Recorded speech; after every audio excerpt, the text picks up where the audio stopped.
That was my bad. I totally had audio on while I was doing other things. What's up, everybody? Welcome to my pain and torture for 28 hours and 41 minutes and 26 more seconds longer of Starfield. You know. So, we got hopefully something fun happening. Apparently there's a transaction happening in Neon City, so let's just get that rolling. Let's just get that going. Get my countdown timer going for my end of my pain and suffering, and let's just get into this. Ugh. I don't know how long I'm going to stream for. Probably at least 3 hours for sure. I got a couple things I got to do tonight, so just trying to fit in a stream to get this timer down to like 25, 24 hours so that I can finish it all next weekend. So I think I might go. It's like I originally was supposed to go to Neon City and go do this whole like negotiation, make sure everything goes good. But I feel like my objective for me, I want to like go get some more powers because that's the only thing interesting happening in the game right now. So, which gets introduced 9 hours into playing the game, which is ridiculous. Don't know why they did that. That's a really bad idea. Yeah, I want to get this power. Because then I got to talk to Vlad about more temples. There's a power here. Yeah, so like I can still get 2 more powers. I might as well just go get them. Also, really weird that all of a sudden they're like, oh yeah, just go get all these powers. It's like, what? Why? You just makes no sense to me. It's all of a sudden like they lock you out of getting powers for a while, and then they're just like, oh, go get powers, but now go get like 12 of them. Actually, it's like all of them. I'm actually wondering if I can get all the powers before I finish like the main story stuff. Let's travel to there. You're thinking to yourself, I could really listen to Barrett's dulcet voice right now. Then instead of dreaming about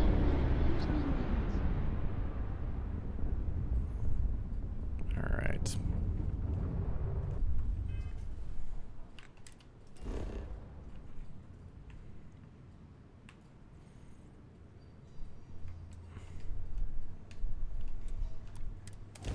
Let's land there. Yeah, I don't know. I find it really weird that they're giving you these powers, and then all of a sudden now I can go like pick up all the powers I want. This would have been better piecemealed. This is not well thought out, in my mind at least. And maybe they're like, oh, they'd be too OP, but then maybe like piecemeal the powers that are not as OP. Like the oxygen one might have been nice to have in the beginning of the game as one of like the more first powers to introduce besides some other ones. It's just like, I don't know. It's just kind of frustrating to see it play out the way it played out. Yep, there it is. All right, we're gonna run because we want to get the. Wait, start an outpost.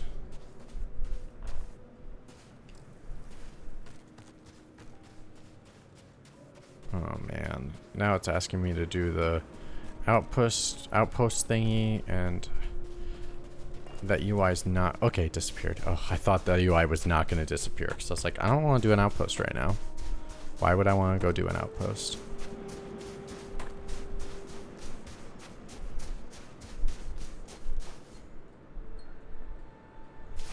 Oh, actually, let me contact one of the fellas because I see one of them online. I'm thinking maybe Mike's Q wants to make an appearance. Let me just hop on general.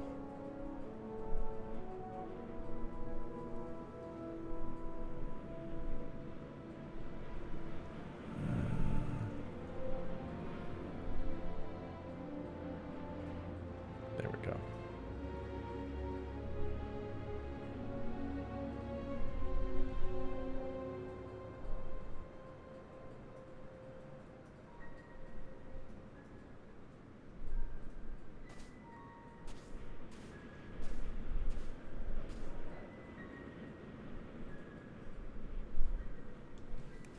All right.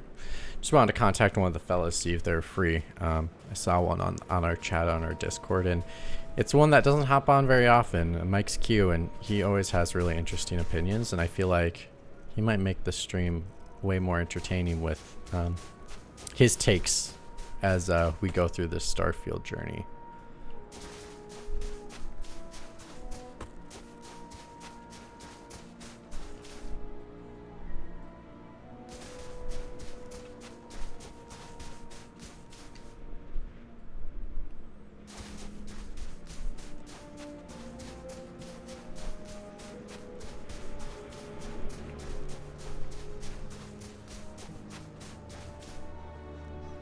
Gotta work on getting that improved.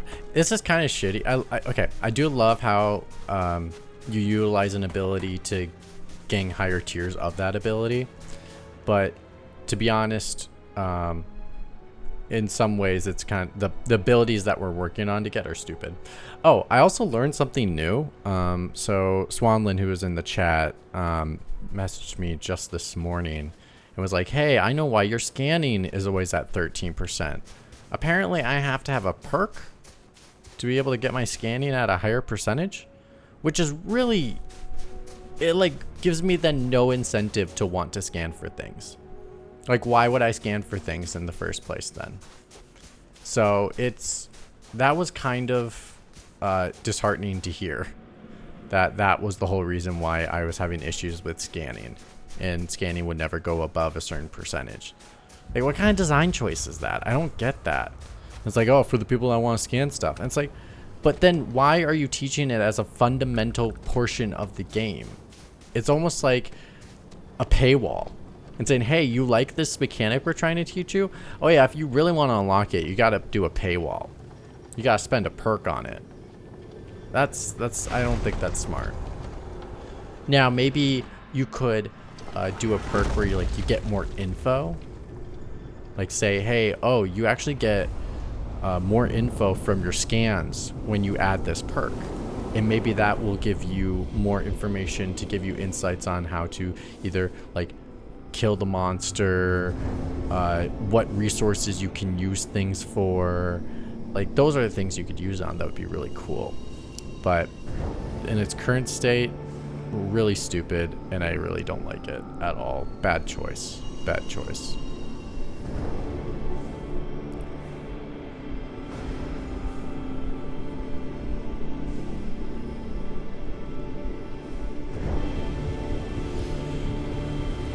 This is also a very weird mini game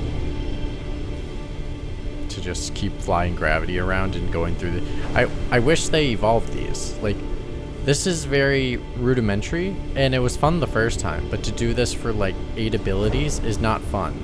I don't understand why they aren't trying to evolve this mechanic a little bit more and be like, oh, well, let's try it differently. Maybe you have to shoot them instead of running through them.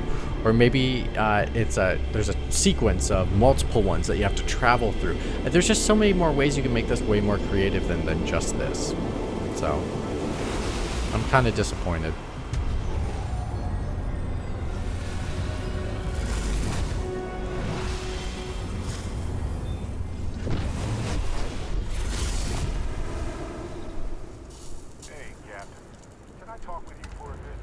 No, I do not want to talk with you. They keep asking me to talk with me. I'm like, dude, I don't like you. I don't want to do a mission for you. I really don't like these companion characters. I don't like them at all. To be honest, they're not very compelling or fun or interesting in any way possible. So, I don't know. I'm just not into it. Okay, what's the power I got? It's this one. What is it? Bend time and glimpse into the future. Seeing the path someone will walk and the words they may say. Interesting. It's like you can almost anticipate what someone's going to tell you in a conversation. That might be fun. Who knows? But yeah. All right, let's go get another one of these because we're not done. There's another one here.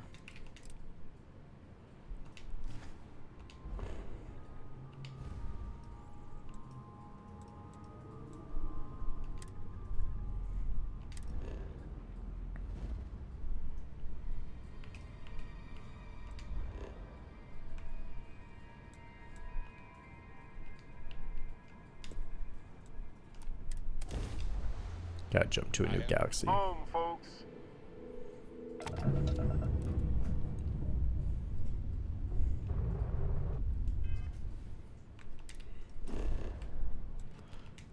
It's so weird that I have to like jump into another menu just to go and do this. It's just like, it's weird. It's weird. I don't know how else to explain these mechanics. But we're gonna make it work. At a moment, let's catch up. So, what do we want to do? I wish there was more people on the stream because this might be a fun game. But we could do like, let's keep track of how many times Barrett asks me, hey, can I talk to you, in a single playthrough that Mitch does. Because so far he's at 2 and we've been playing for less than 15 minutes. Oh my god. I understand the character wants to talk to me. There are other indicators in the game that is telling me the character wants to talk to me. But can we have it on a timer or something where Barrett can just, don't talk to me.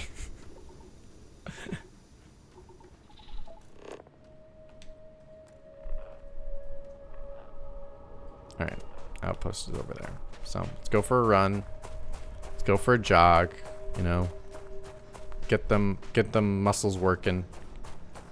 Get that cardio in for the day.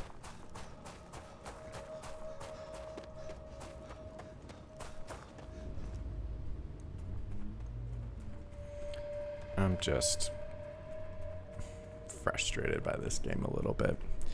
But we'll get there. We'll get there. We'll get there. Hopefully the end is as good as everyone says it is, and it's so life-changing that it makes the game feel different, because at this rate, this is torture for me. I probably would have stopped playing a while ago, to be honest. Just seeing how archaic all these elements are and how frustrating things can be, I'm like, oh, it's just another Fallout game. I'm just gonna walk away from this one. So at least it's not a at least like the planets are more interesting instead of it just being another nuclear wasteland, because like I don't care about that at all.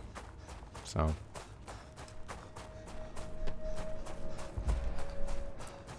let's sit for a second, get my O2 back up so I can run some more, just get that perk working. If you say, can I talk to you one more time, I'm literally going to smack you in the face. Okay. Good. Not going to smack you.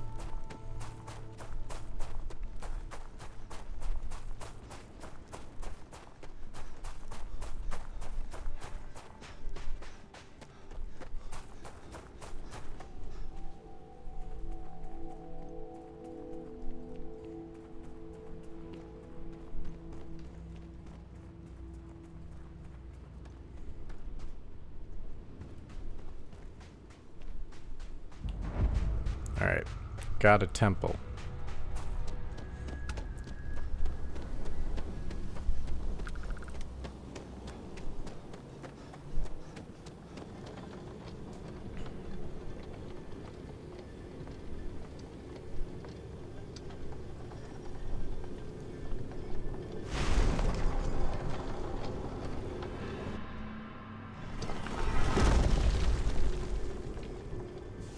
Alright. Let's do the game again. Same mini game.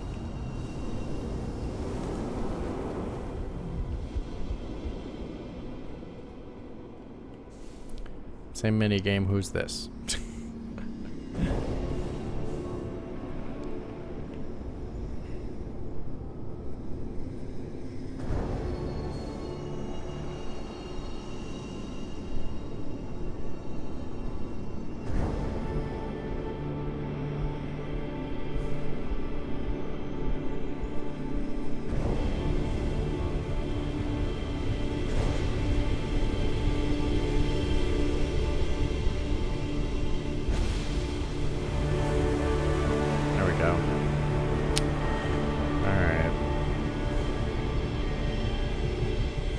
Give me the power.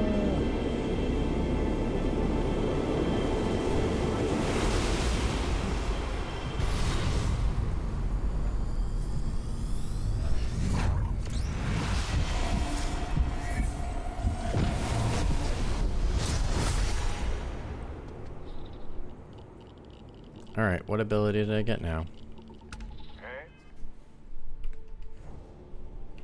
What's this one? Bind yourself to the particles of creation, sensing the life force and any human, alien, or star. Oh, hey, Swollen. You missed. Okay, so near the end of the last stream, what happened was I went to a temple and all of a sudden I got abilities, or a ability, and then all of a sudden, again, this is 9 hours into playing this game. 9 hours. It gives me a power.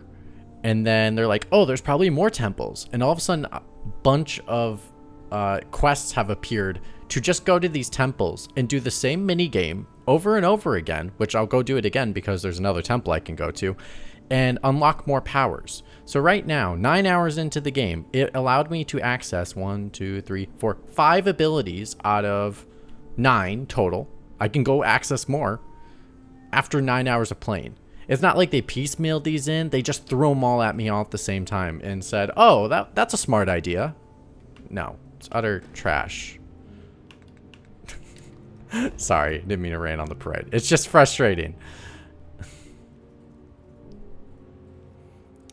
I hope it's not the big change they mentioned either. I don't think it is because they were making it very abundantly clear that it was, you know, the end game. Oh, okay. He told me to chat again. I'm punching you. Shut up. Stop talking. Stop telling me you want to chat. We're done. I'm fine. It'll It'll heal.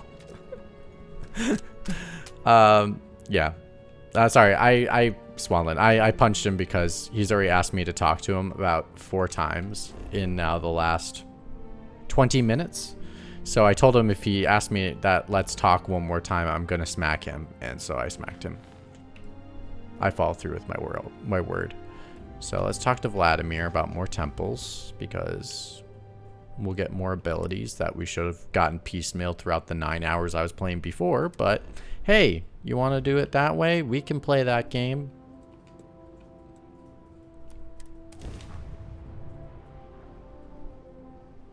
Hey, Someone leave some food out before. It's okay. You can always check out what I told you post later. got a minute to chat? Well, I wasn't noticing it until just recently that he started to ask more and more and more. No guarantee. See, he even tells it to me while I'm driving the ship. Oh my gosh, can the guy not ask me to talk to him? It's like I really don't want companions in this game. How is this not called out in when they're making the title and being like, hey, is it annoying that the guy asks you constantly? We're just gonna have him constantly ask you, hey, let's talk, hey, let's talk. Oh, you're driving? Hey, let's talk. Oh, we just got done with a mission? Hey, let's talk. I'm like, shut up. Oh my god. I don't know what else to say. I don't know what else to do. I'm in pain and suffering, Swanland. I'm in pain and suffering right now. Alright, Vladimir. Tell me about more temples. So Andreja had a place to call her own. Everyone needs space to let their thoughts run solo. Spend so much time looking at the scans. I can see stuff. Lucky I noticed the pattern in one of those. Cool. Alright, we got another temple. I wonder if I can switch out the guy with someone else. I don't know how, but maybe I can. I have something for you. I heard that you're so fast. I mean, I'll take the freaking super fan over the Barrett guy asking me. I just want to talk to him. At least he says different dialogue.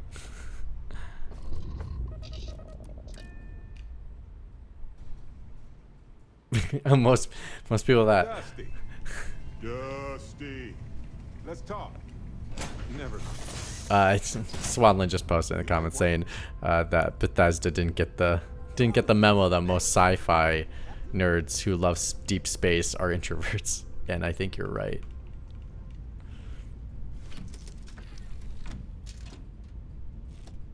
Yeah, so much to play how you want. I'm not an I don't want to play as an extrovert. I want to play as an introvert. But that's just me. Alright, let's go see what this next temple is. I keep hitting select, thinking it's going to take me to the menu. Why was that not the original design choice? Is beats me, but whatever.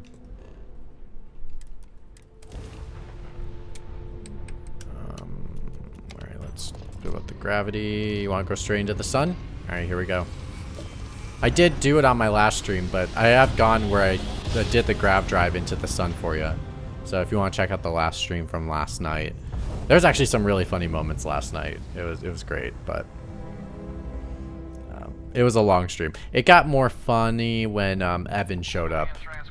Some stuff happened. What the hell happened? This is a commercial passenger transport liner wanting to alert you about hostiles in the system.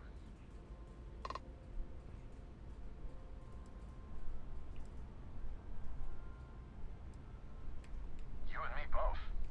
Us friendlies have got to watch each other's back. Safe travel, stranger. I'm not watching your back, bro. I don't even know you.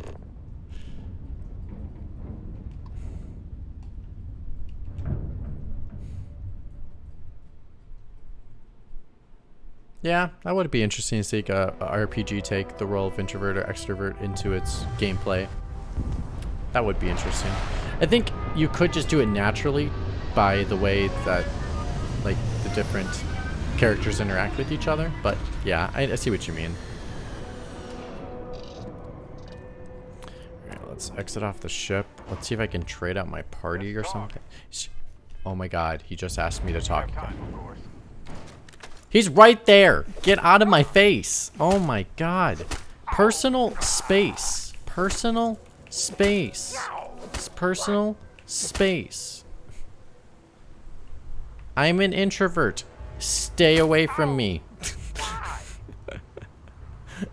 Okay, let's try to change out this guy. I think you can. Ship, inventory, skills. I feel like there's party members somewhere.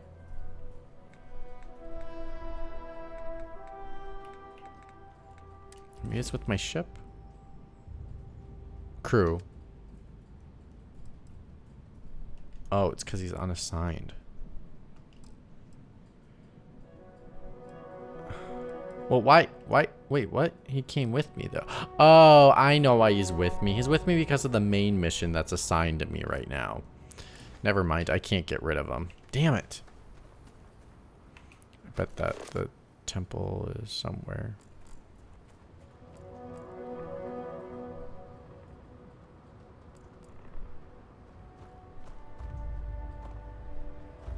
Where's the temple? Oh, there it is. Alright, let's go for a run.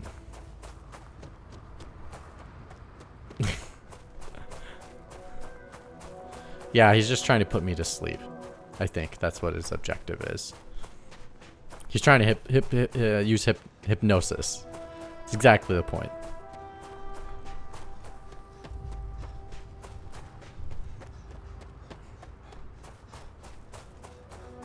All right.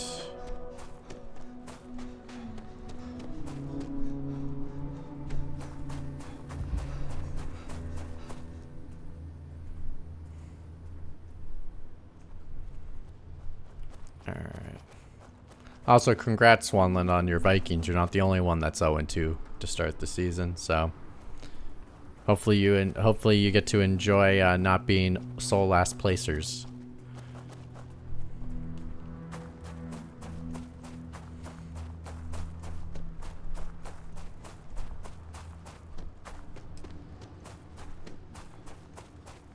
Alright, we're almost there. Come on. Let's get there.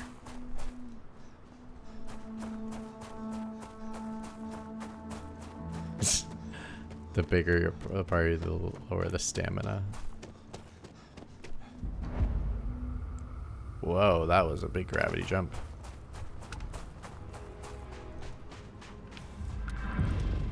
Cool.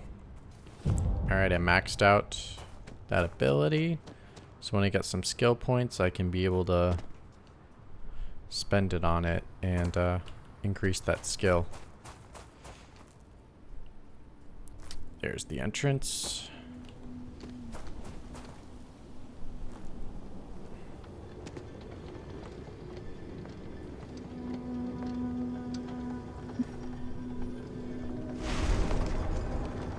Ah, so you're a bandwagon fan is what you're saying. You're a bandwagon guy, so you're only on the bandwagon when they play good like that.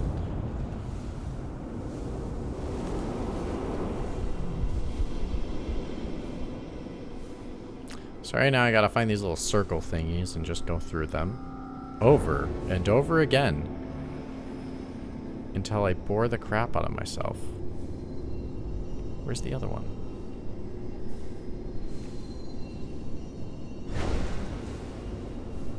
Oh, there it is.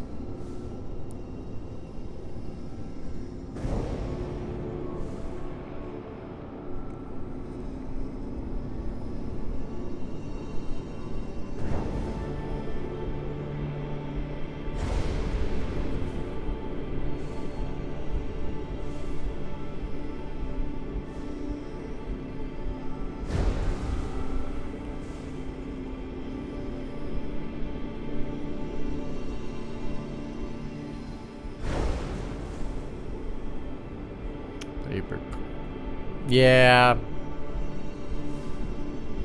They all say that. They're closeted fans, that's what they are. Because they're embarrassed to be associated only when they play good.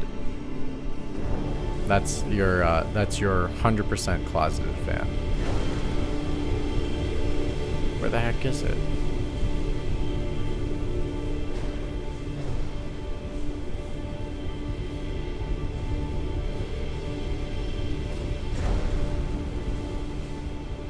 Oh, there it is.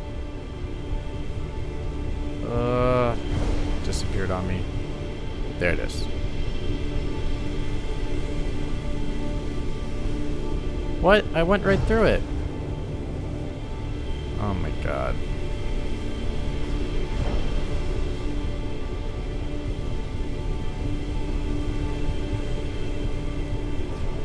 Oh my god.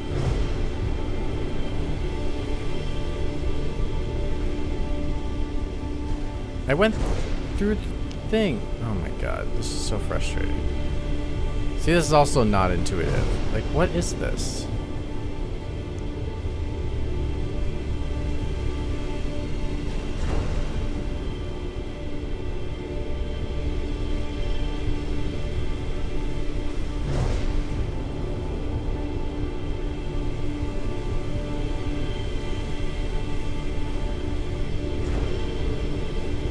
It's okay, the Packers beat the passion out of you, so I get it. I've been there for years. I still have hope.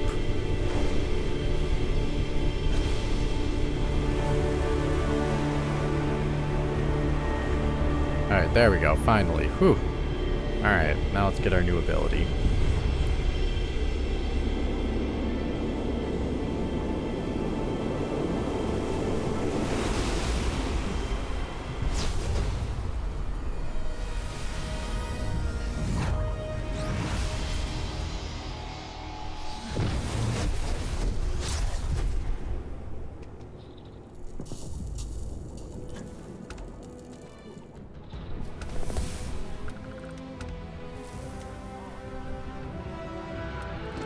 Alright, I got a skill point. What's the power? The power is 1, 2, 3, 4, 5, 6. No, I know that one. Oh, okay. Oh, gravity dash, that's the one. That's the new power. Oh. Let's go to my certification for the weightlifting. Increase that, so now I can hold more. So I just gotta run with equipment.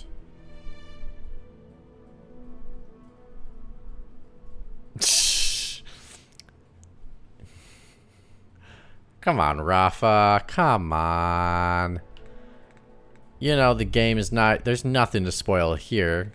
It's a Bethesda game. They don't do spoilers.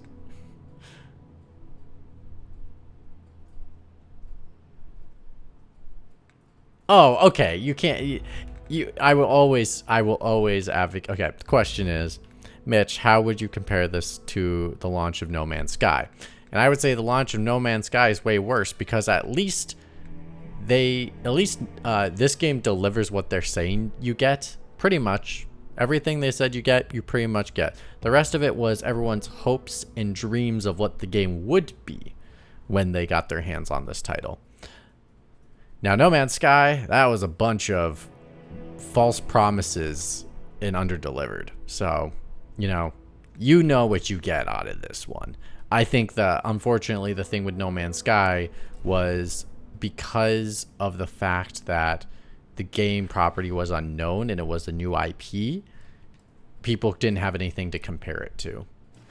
Whereas here, this is exactly, you have direct comparisons you can compare this to. You can compare it to Fallout. You can compare it to Skyward Sword. Oh my God, Skyrim. So I've not played post-launch. Now I think post-launch I've heard and seen that they have definitely made up for the promises that they did not for the underwhelming. Oh shit, what's the word I'm looking for?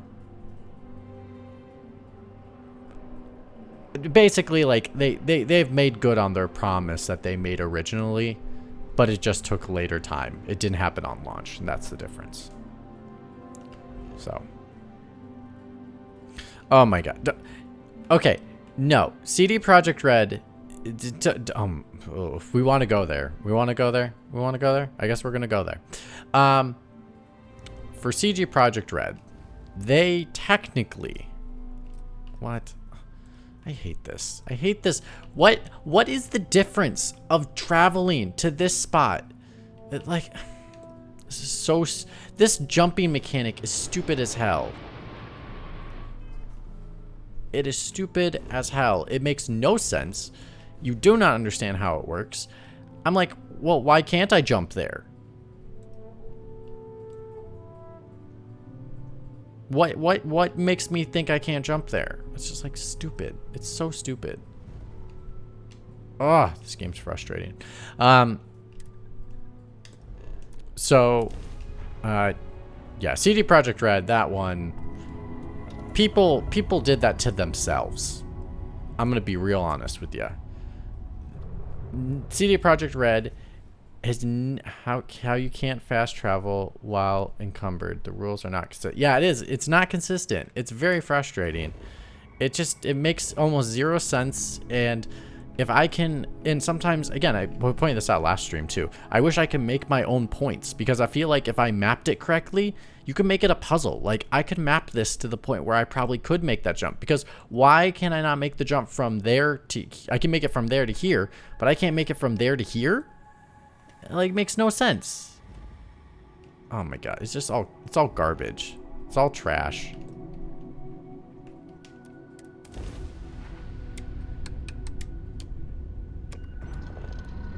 I don't know. I don't even know. Also, so back to my Cyberpunk. CD Projekt Red has never released a game that wasn't buggy. Never. Never has.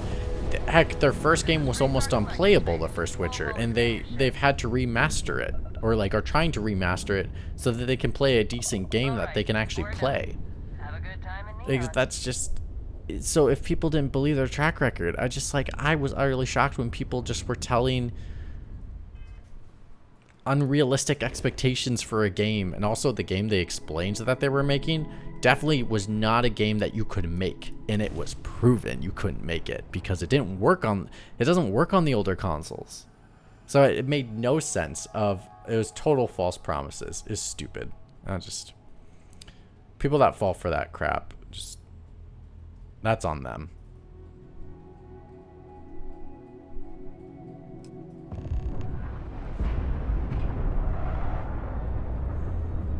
So right now we're gonna go to a deal that we gotta help make sure falls through correctly, or like the transaction gets completed correctly because it's a important artifact we gotta go get. I understand why people. And it's like in the black market. This is like the black market of space.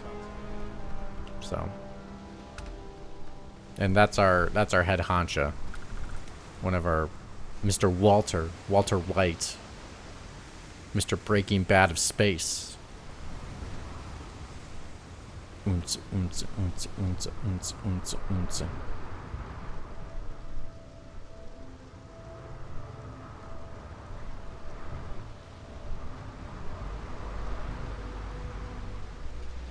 Nah, smell that? Construction, incense, industrial chemicals of every kind. But they still can't get rid of the odor of castle gas. We need to stop by the Stroud-Eklund offices. There are certain authorization procedures when large funds are being transferred. I mean, Something like this. Rafa, you should just get on the Discord here with me, and we can chat about all your thoughts about Starfield as I play. Since clearly you are way farther ahead of me than I am, so you might have some thoughts. Provides a substantial amount of neon energy.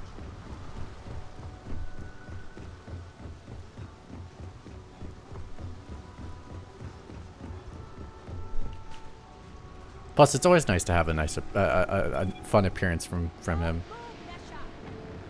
I'm only level 9. Level 9's enough. You can come in here and tell us all about it. All right, get up slowly and turn around. Try to run and I don't know. I'm not sure if they did all that work and like the problem is they didn't find the fun. It's really hard to figure that kind of stuff out. It could be like, you know, who knows? It's really not as simple as, you know, this was the problem. There are so many things that could have gone wrong to make them make the decision they made, and who knows, maybe they made a certain decision and they had to eat it because there's no other way to fix it at the moment, and they're just like, we already went 3/4 into working on this and we can't start from scratch, so let's just make it work the way we can. And that's how they found what they thought was close enough to fun. See, that's something people don't take into account. Like, games, sometimes you want it to always have the fun, but sometimes you can't find fun for everything. And sometimes you just have to make compromises. And this screams compromise to me. But also it might be engine issues, like the engine can only do so much. So they have limitations. Okay, dude, you're asking to talk to me while we're in the middle of a mission. Act your age. Walter. Issa. Shall we continue from last time? The luxury cruise line market is completely outside of our core competencies. Investing into it is a mistake. No, I'm here about... Wait a minute, a mistake. Our ship designers are the best in the settled systems. They design personal craft and military ships, Walter. Large-scale accommodations and hospitality is a completely different beast. Oh, I'm so sorry. Here I am arguing with my partner. And you're just standing right here. Issa Eklund. You're not arguing. You guys were having a decent conversation. I didn't hear an argument. Did you hear an argument? I didn't hear an argument. Co-CEO, heir to the Eklund fortune. And somewhere down there, I'm his wife, yes. Didn't know our marriage was such a low priority. Oh, it jumps up the list at the right moments. Ah, yes, the daring explorers. My partner is so infatuated with. You should hear him reciting that speech. But you argue like that? Civilly? Very civilly? Like, argue is such a strong word that I feel like when people say you argue, you usually are yelling at each other. Such passion. If he talked to the board that way, I wouldn't need to placate them so much. Yeah, sorry you didn't interrupt our debate. Yeah, debate. That would be a better term. Yeah, I would have chose debate over argue.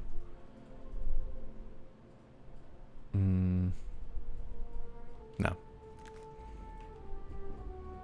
Wait, why do I have to still talk to her? Oh, I'm so sorry. Here I am arguing. Issa Eklund. Ah, yes. The daring explorers. My partner is so infatuated with. There's Oh, my heart. Yes? Why are you here, Walter? It's the discretionary fund, Issa. Oh, this wouldn't have anything to do with that meeting you've set up at the Astro Lounge. I never said that. Did you have an agent hack into my files again?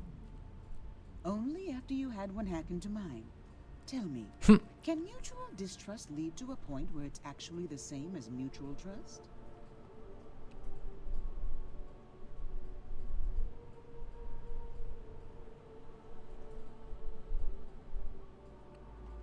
A remarkably insecure location for a clandestine meeting. That was the point. Neutral territory. With no leverage. Oh, I have this all taken care of. some investigation into the cellar. What's motivating? Then, some preliminary casing of the Astral Lounge for security flaws. Give you the advantage. Bribe a few bouncers, alter the... Yes, exactly.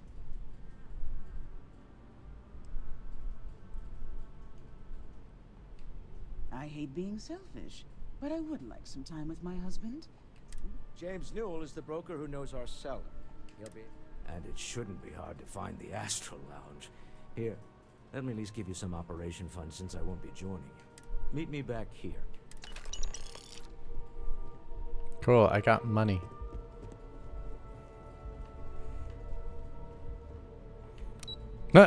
Look at him, he's trying to run to get to the elevator. It's like, not without me to ask you, can we please talk for a minute? You might want this.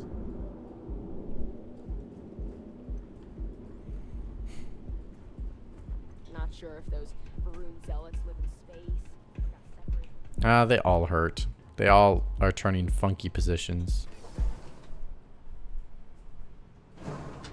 Yeah, just come on in. Hey, stranger. Let's No, chat just sometime, hop on in. okay? I already have it set up for multiple people on the same stream at the same time. It's just like the regular show.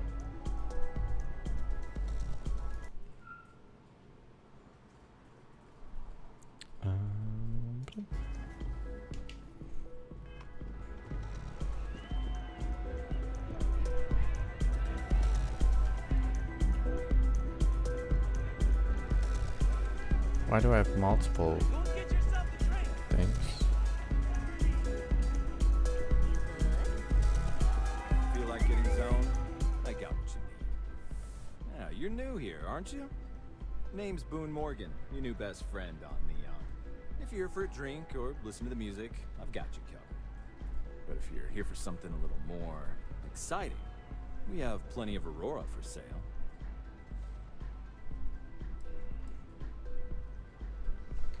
Then what are we waiting for?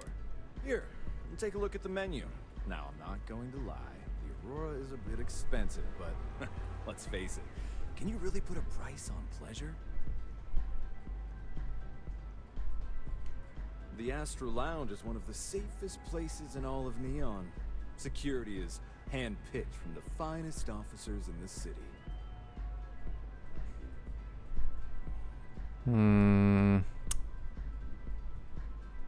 Yeah, I'll take the security I'm afraid doors. that would be a serious fire hazard.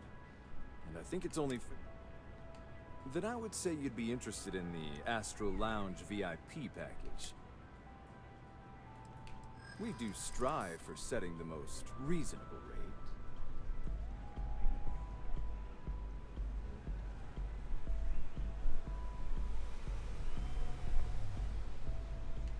Not currently, I'm afraid. Unless you'd like to purchase it on their behalf.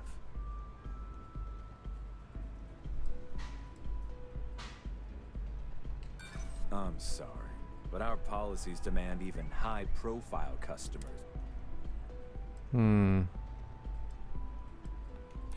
Hold on, I never said that was my final offer.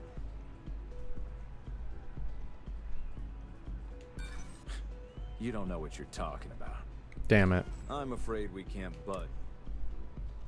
I'll Excellent. pay for it. We do hope your meeting goes to your satisfaction.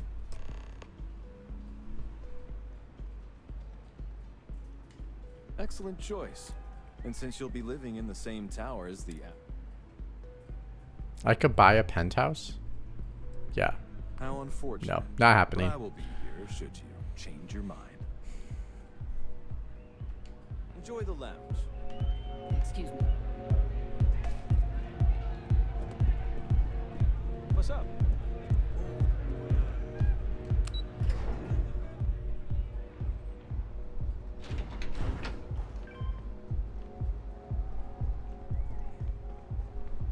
Don't go causing trouble. Oh, whatever, lady. Trouble's my middle name.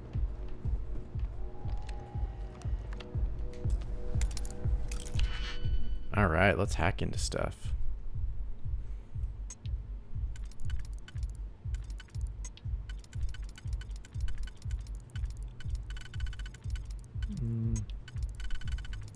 Okay, those and those. And then these.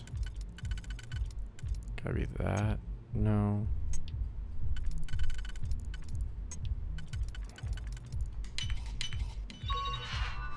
Locked. Hello. Whoa. Oh, there we go. Hello. And I can't hear you. Ah, that's okay. We'll work in progress. Not if you can hear me. Okay, then it's a problem on my end. Second. Ralph will get it figured out. Not a big deal. I'll just. Oh shoot. Okay, so. Now? Yeah, I can hear it. Can you hear me? Okay, I can hear you from the laptop now. Let's try this instead. Can you say something now? How about that? Yeah, that's perfect. There Yeah, you go. because now I can also hear you with some bass coming from the actual speakers of my setup, so that's better. That Yeah. that would make sense. How's it going? Yeah, how's it going? You know, just streaming away. You know, what else can I do?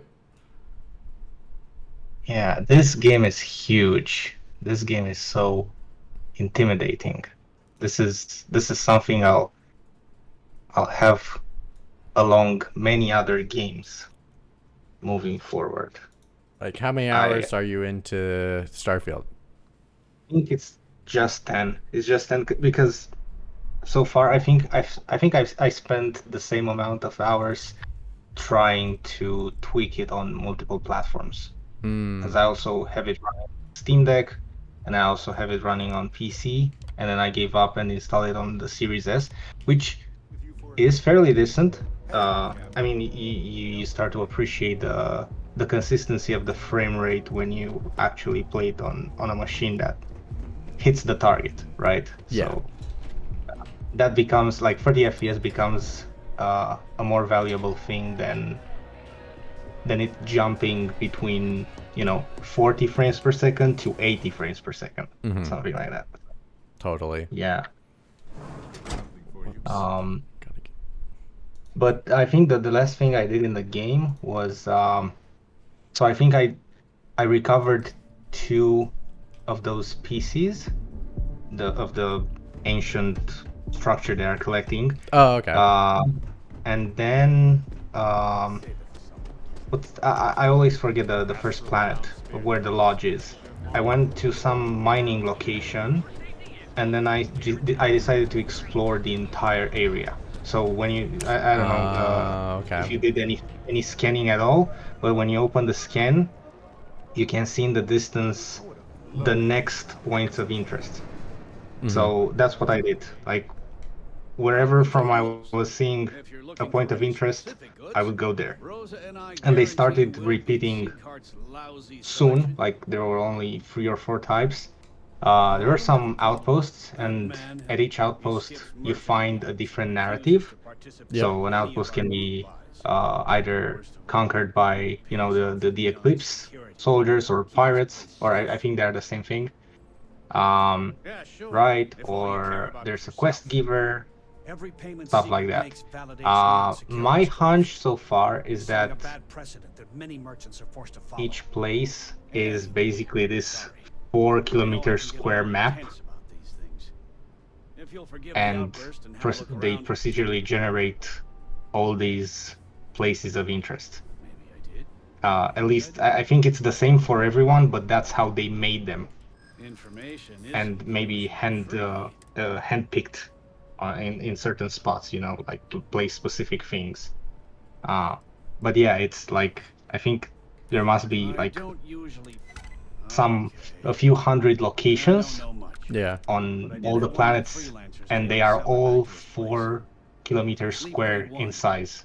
Let me write down You the know? unit. Yeah, I think they're all going to be relatively the same size no matter what. And it's just like random generated what's in the space itself. I've had enough, Rosa. Yeah, like Sweetheart's gone too far this time. Oh no. isolated 4 kilometer square maps. Right. Which is interesting, you know? It's like I think I was thinking like what other games do this? And I think JRPGs are doing that. You know, like maps within a world map. You know, where you can, because I was thinking this feels like, let's say, Far Cry to a certain extent, or even Cyberpunk, right?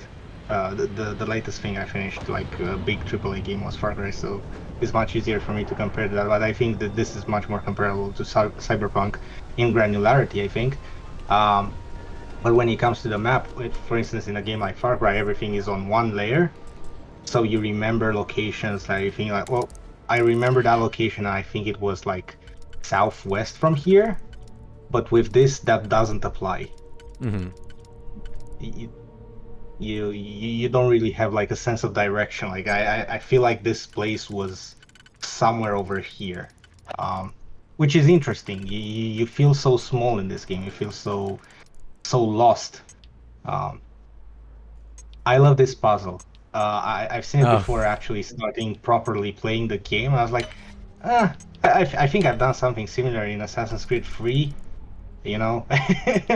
Maybe. Or actually, was it in Black Flag? I don't know. I think it was in Black Flag. I don't think you had it in 3. Anyways, but I was thinking like, yeah, but then you start to realize that like, I was surprised, like, oh, you actually loot the digipicks, and not all puzzles fit with the digipicks that you have, and you have like a small number, like a limited number of retries. Oh no, it's not that the digipicks doesn't fit. It's that your lockpicking is not strong enough.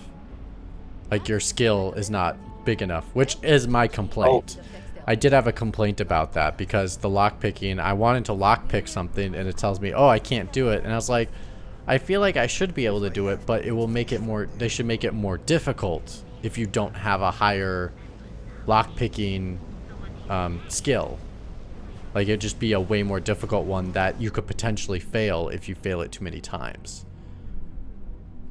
That would be my way of handling it over just saying you can't lockpick it at all. Mm-hmm. Because yeah, that's because as I say, the other part is like because you also use the skill, and that's how you get rewards from the skill. So then, I don't know. It's just it would reward you better. That's just me personally. Yeah, the skill tree is another intimidating thing because there are things that I'm trying to do, like, you know, So first off, let me take a step back. It's the encumbrance. Like I don't have much storage space on me, so I'm thinking like I should be collecting all these materials, but then I should also be able to craft them into other things right away so that I can save some space.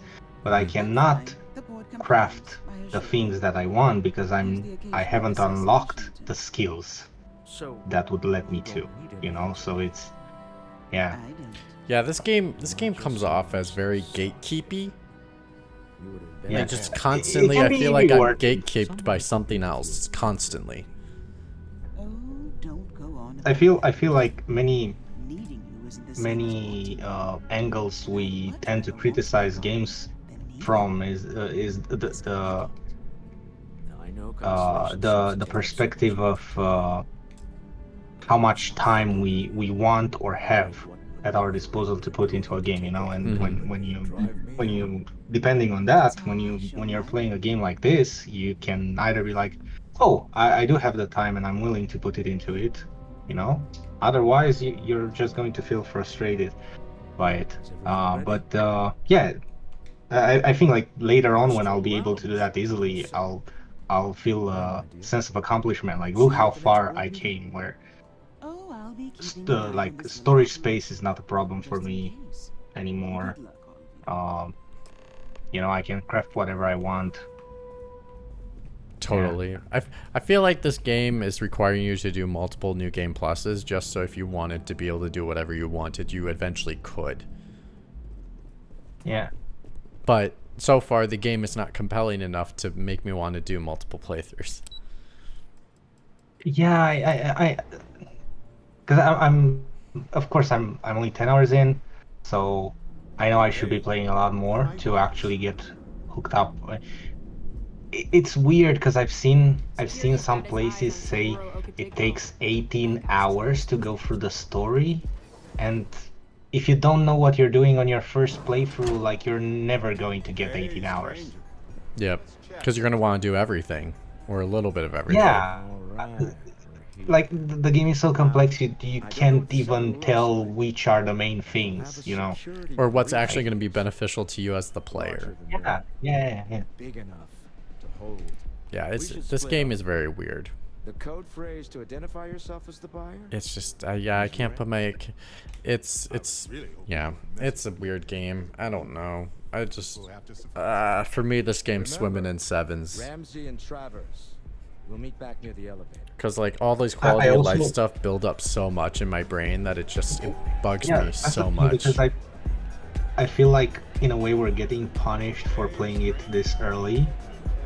Like, I wonder where this game will be in a year from now, you know, with quality of life patches and official mod support. Like, imagine going into the store, into the mod store, like how they did with Skyrim, and installing from their other, you know, community mods that made the experience far better. I've seen there was a video on YouTube from a guy, and he put together all these awesome quality of life mods for Cyberpunk. And that video, I think at this point, it's only 6 months old. It was fairly recent when I watched it, and I cannot imagine playing Cyberpunk. I never played Cyberpunk, so that's still on my list. But I was looking at that video and I was thinking, like, wow, I cannot imagine playing vanilla Cyber, because it was explaining what those things were fixing, you know, and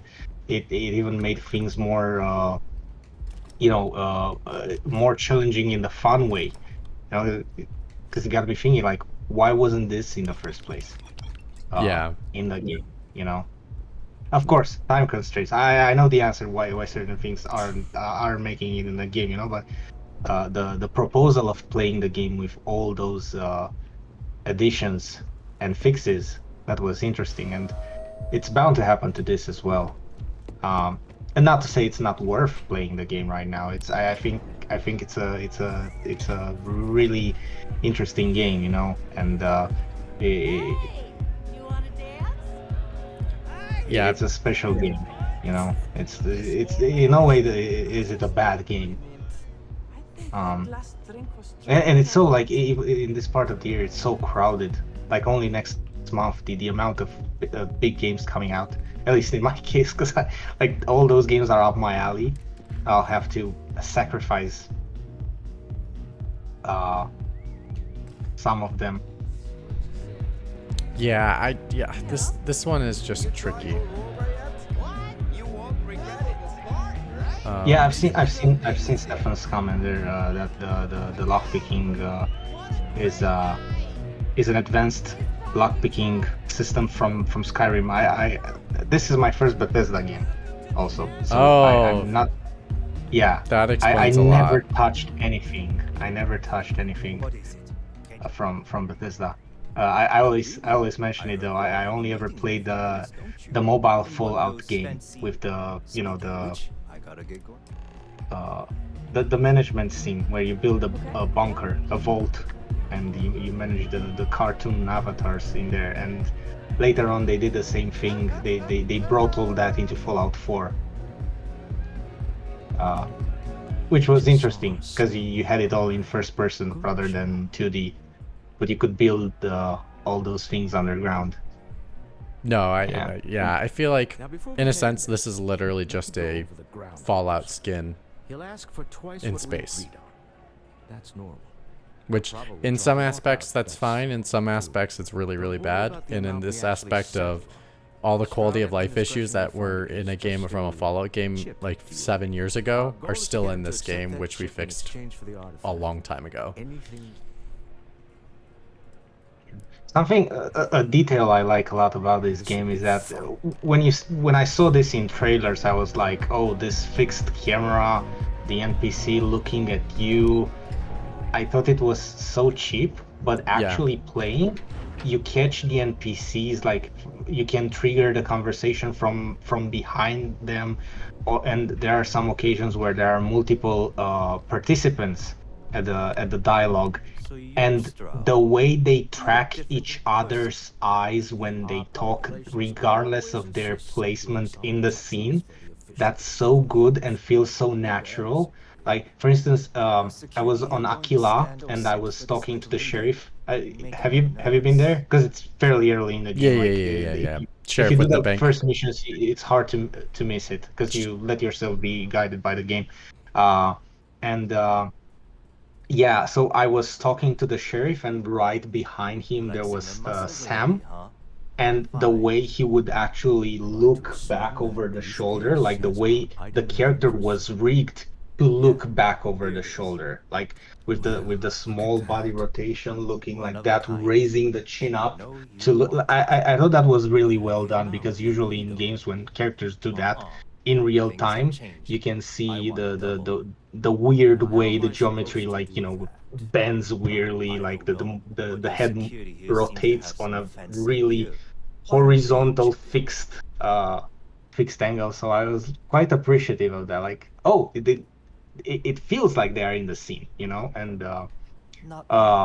or even earlier when I was what's her name, Sarah, because the cockpit was so so small in the ship where you find the first piece. I think the guy has it as a decoration in the cockpit, because it's so crowded.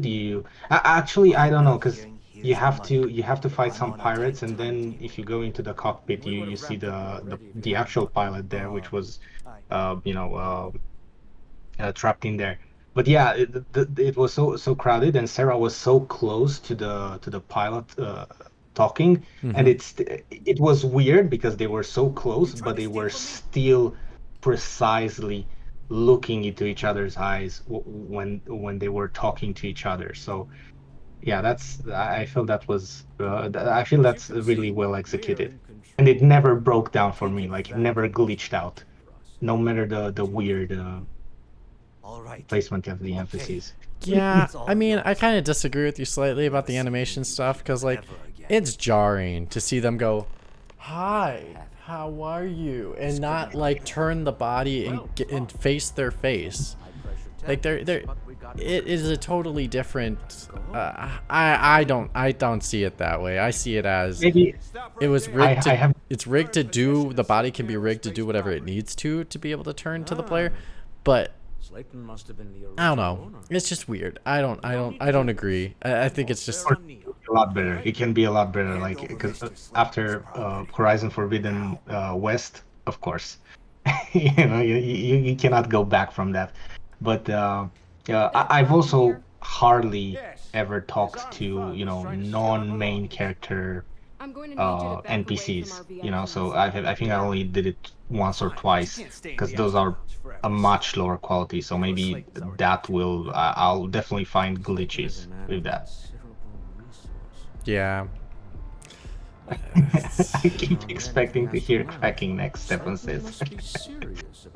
That's fair. So apparently I just negotiated less money because the guy tried to gyp me for the money for the artifact, and I said, hell no, I got security. I think I caught you on Discord saying you didn't Or Yes. I don't know. Squeeze a few It was points. mentioned that you didn't Ships going down at the spaceport. negotiate it with the bank robber and you just shot everyone on Aquila.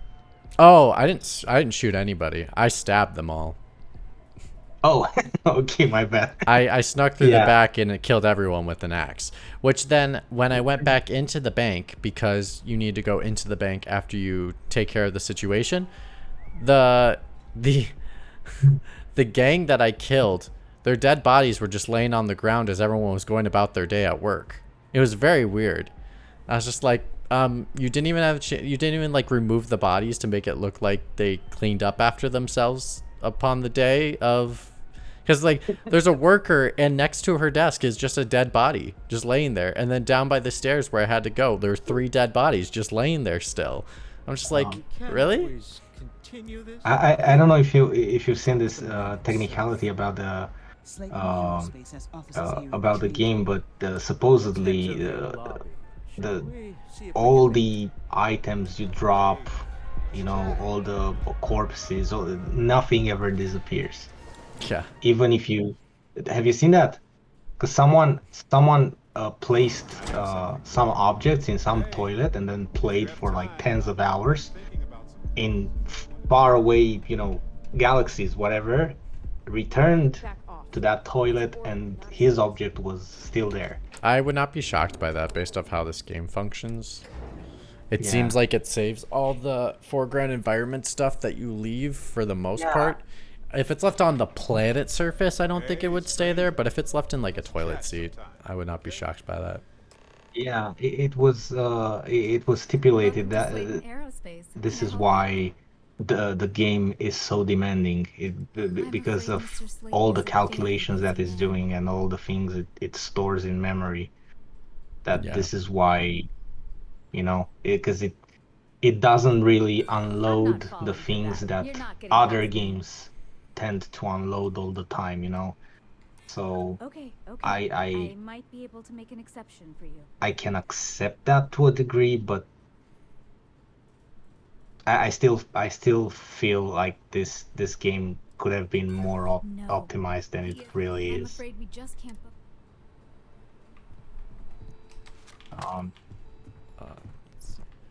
Outcast New Beginning. I'll have to look that up. I don't know what it is. I've been waiting all day. I do not know what I'm doing in here. I'm stealing. Okay, I'm gonna go find someone for a misunderstanding. Oh, I think is this. Wait, this clearly isn't the executive level.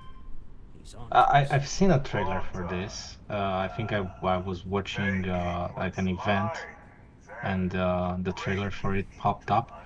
Is this a sequel or a remake of a really old X360 game? Oh, we're trapped. Hello, Walter, dear, are you there? Issa? Oh, the wife betrayed him. But I managed to pay off one of Sladen's security consultants. They've patched me in. Oh, never mind. All The right. wife didn't betray. All right. Once the door's open, just Yeah, follow her could be instructions, fun. okay? Could be fun. I'm aware of the iron. Open world jetpack, you know, that's always fun for me. But it'll be easy. I'm a sucker for open world games like this, so yeah, why not? It's advertised just for you. Yeah. Be careful. Okay. All right, let's see if they break my stealth. Just slip around unnoticed. There's a cupboard just to the right of the elevator you came in. Security is on full alert. Nope, they didn't break my cover. I broke my own cover.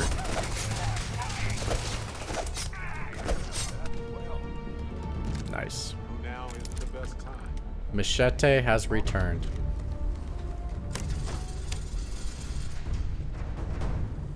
Oh, I'm also using this a lot. Because it's faster. It's faster than any of my guns. What is? I'm not even bothering. I don't even bother shooting. Oh, the axe? enemies. Yeah. Yeah. I did, so Yeah. when I made my character, I originally had it set as a melee build, but then I realized the melee is not really rewarding. There's not enough to, like, give to the player to reward them. Like, there's no depth, basically, to the melee. system in the game. So I transitioned to a melee shotgun build. So I've been pretty happy with it so far. Oh, geez. I was I see that you're taking items while they have that red icon, which means that they are not yours, right? That you're basically stealing. I have no idea. I just took them. Oh, okay.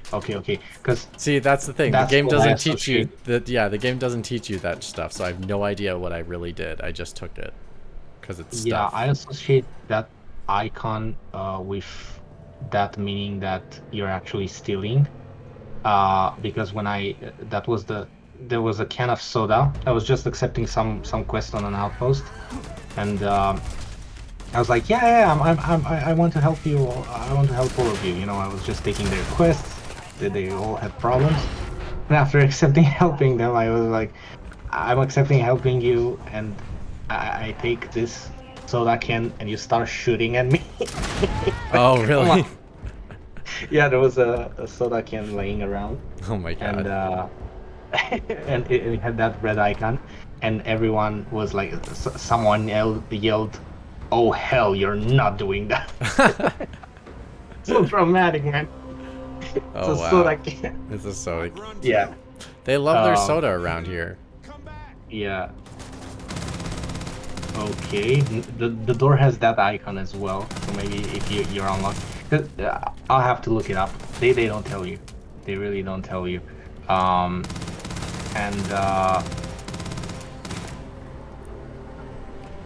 my god. Okay, let's see. Laser. Is this part of the mission, or did you anger them?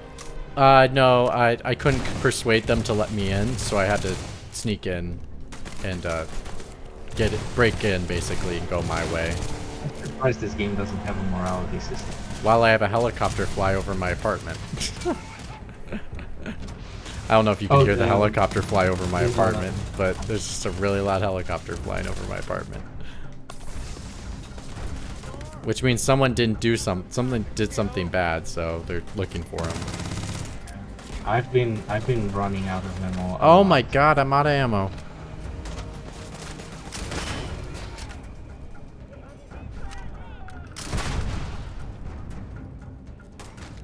And you've only got 2 shots of this one, so change after you fire the next one.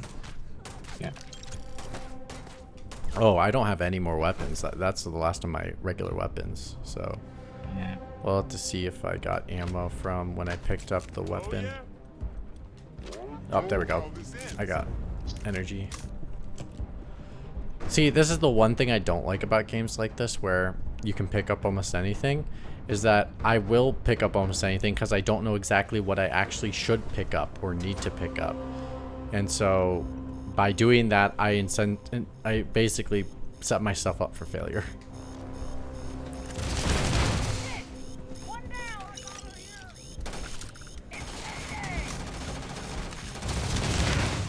Oh wow. Whoa. Whoa. I really need to play more because I'm so like I have such shitty weapons. I need better ones. And the in the area I'm in, the only weapons that drop are basically the same rotational weapons. Oh really? I've been picking up a lot of ammo mainly. My weapons, I found a few rare weapons, but I've done like no side missions. Oh my god. That's like my head guy. Why is he just running in the middle of combat? Okay. Oh. This is not a good firefight for me. Let's... Oh, health. Yeah, again, you... I'm stealing it, I guess. Yeah.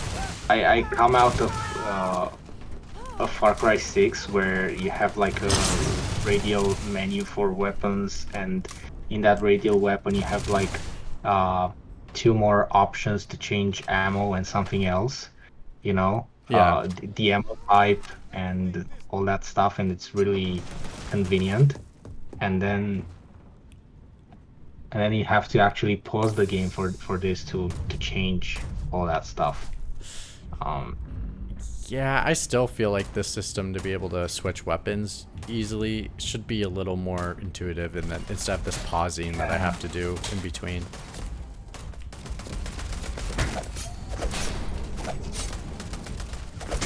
Because these design problems are already solved. I don't try to do something else. I know. It's not even like they're trying to solve them. It's just they're like, oh, we've always done it this way, so let's just keep doing it this way. And I'm like, why? Why would you want to keep doing it that way? I don't know if you've seen in the last Game Face episode, like, but Matt really snapped. Yeah, throughout that entire episode, I was literally laughing because I was just like, this is exactly my feelings as this is happening in real time as I've been streaming this for this last weekend. Everything he's saying is totally valid, and I just keep laughing at it. Oh, medkit. Well, I guess after you.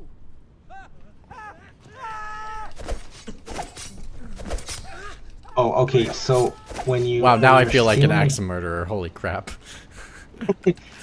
So I looked it up. When you're stealing items with the red mark, and that mark in some circumstances can be also yellow. Yellow means illegal, and red means stolen. The symbol stays in your inventory, so it's not a matter of whether someone is seeing you when you're stealing that item. Usually, like, you know, when you go to a new planet, they scan you for illegal items or stolen items. That's when you can get detected and you know, attacked or arrested, whatever. Okay, interesting. Again, the game never clearly tells me this though. Yeah, I guess it wants you to do it, and that's how you learn. I feel like the game needs a manual from back in the day where it tells you everything so that you know going into what you're stepping into.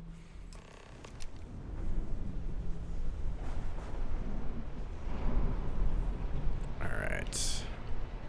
I have like no ammo, and all I have is an axe. It's time to be an axe-wielding murderer. So did you upgrade your storage?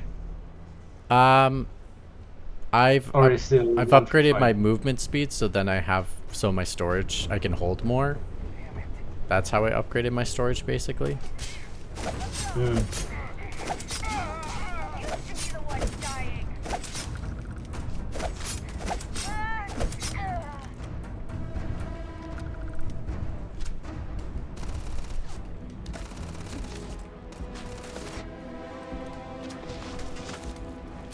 Alright, I got some bullets. Let's see how this goes.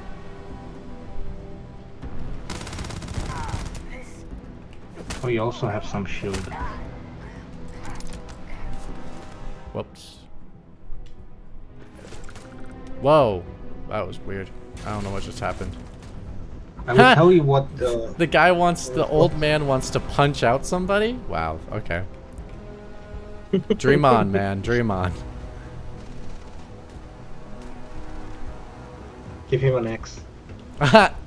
Yeah, he can be an axe-wielding murderer. Yeah. Make me feel not alone.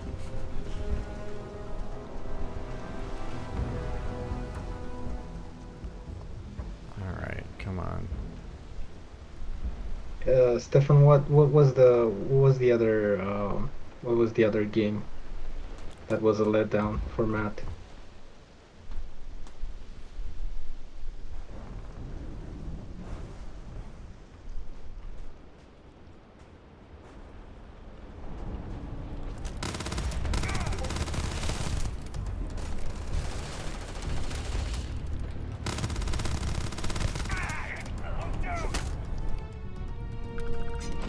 You know,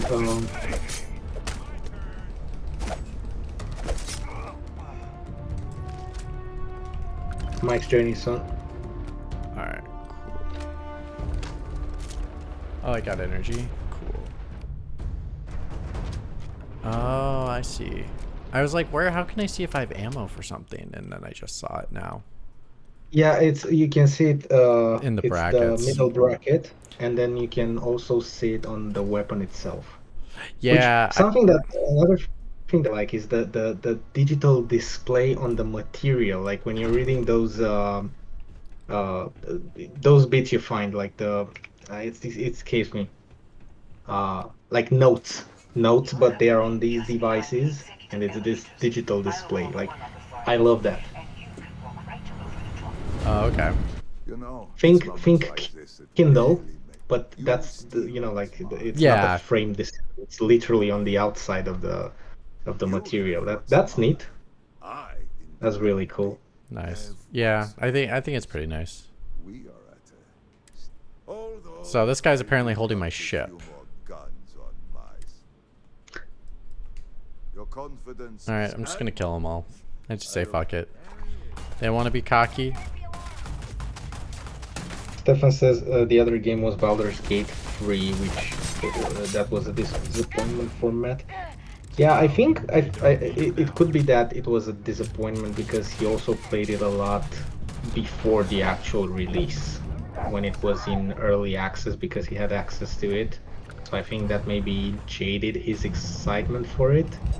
Whoa. Following a game while it was still very much in development, and then playing the final version of that and seeing that not much. Oh, was it? Yeah, I know. I just like died flew. It was weird. I should probably use the new abilities I have. I keep forgetting I have them. See, this is what happens when they put 9 hours of playing the game into your brain, that you forget you have powers that you could just use on people. All right, I never unlocked the powers, but I've seen them in a trailer. That's how the one of the trailers ended. You had some telekinetic powers or something. Yeah, you get well, yeah, it's a thing. It's a frustration thing. Just behind the executive elevators. I'll call the one on the far end, and All right. you can walk right over the drop. Go back to this conversation with this man where he's gonna it's moments like this. try to say, "Hey, I know what's better for you," and I'm gonna say, "I'm gonna kill you."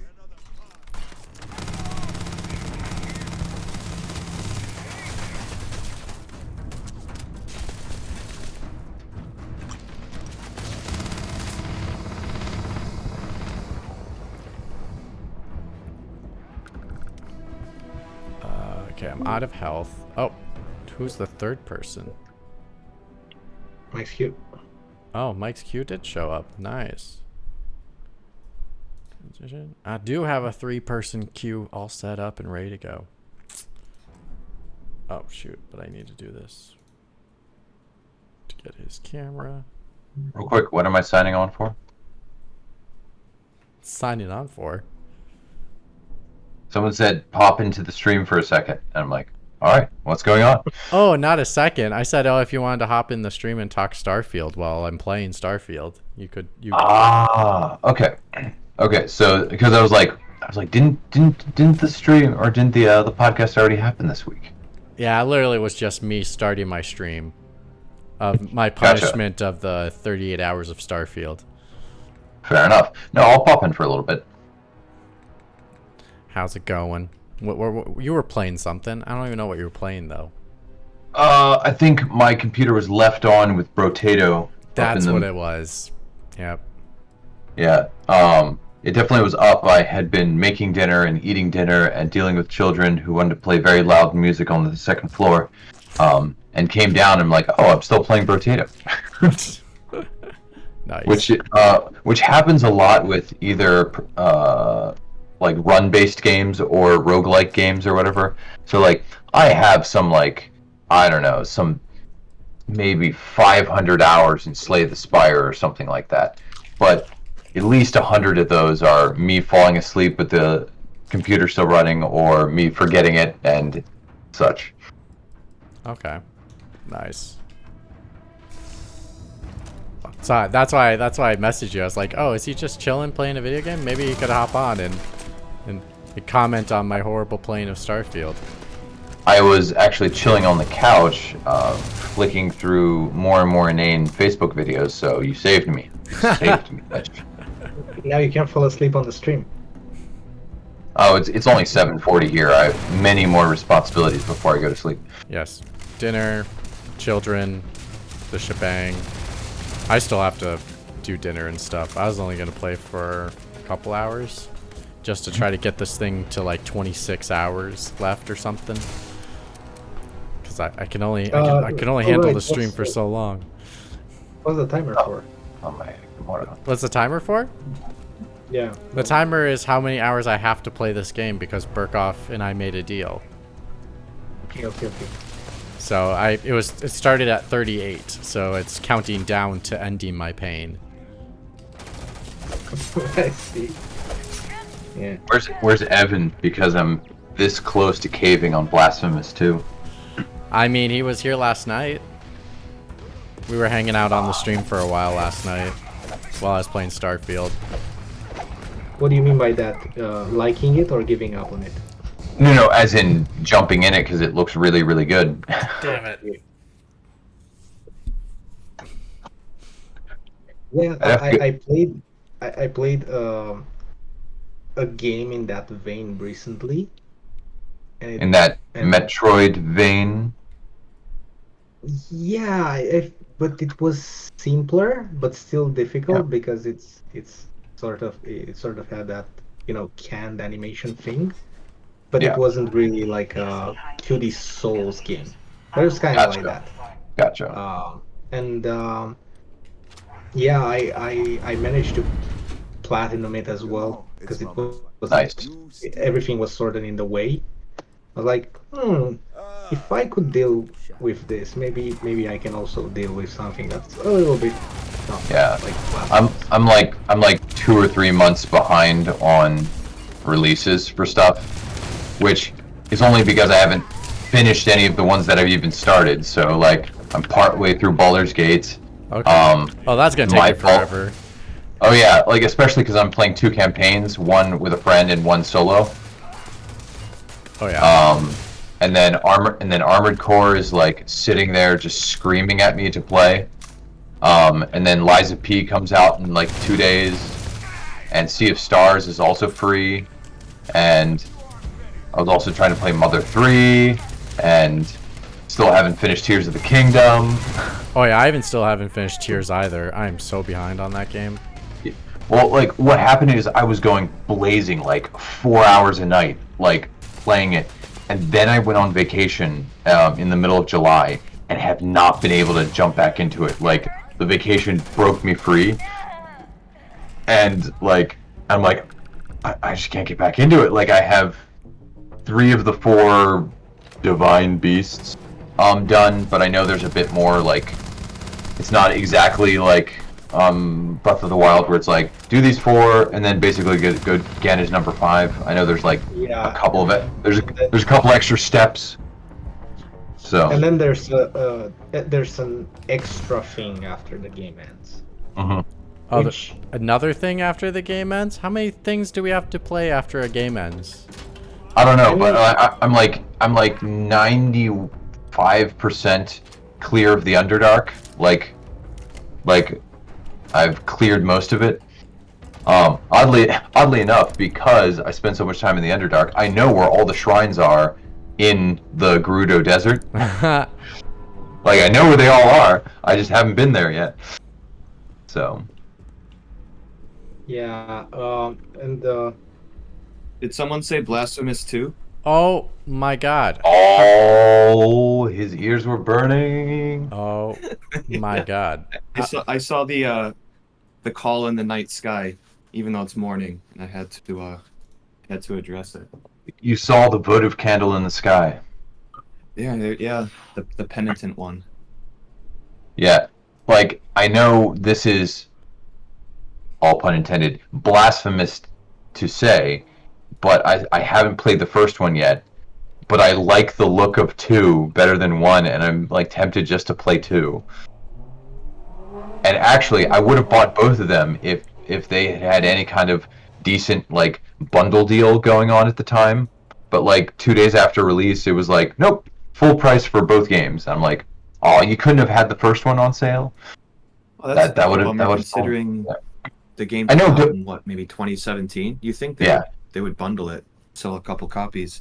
Well, it was like the Steam bundle thing. It was like save 5% or 6% or something if you buy it both together. But it wasn't like Blasphemous 1 40% off, like as a celebration for Blasphemous 2. Where are you trying to get it? For what platform? It's Steam. Steam was where I was Are there looking at any it. keys for it? Any, most keys or Rafa knows all the deals. Yeah, Rafa knows yeah. where all the deals are. He's got the turnips and he's got the codes. He's got the everything.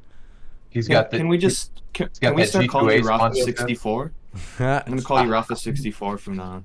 Yeah, when that version of you shows up in Discord, like, all right, Rafa 64 is here to let us know how to get Turkey, man. PlayStation, PSN Turkey account. Yeah, and all the links that I'm giving you are actually affiliate links, and no Kappa. Tell me if anyone releases Turkish flagged PlayStation 5 plates. I would consider it. That was so disappointing when I found out that doesn't really work anymore. To answer your question, Mikey, it's totally possible to not play Blasphemous 1. One reason, if you just simply don't have time, and it's like, I like to look at 2 better. It's mostly that. What I could do is link you to, if you're interested, you don't have to, a very relatively concise lore video to catch you up.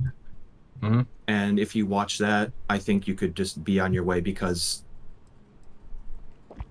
the second one offers lots of quality of life upgrades that maybe going back to the first one would be a bit of not necessarily a chore, because the controls aren't archaic.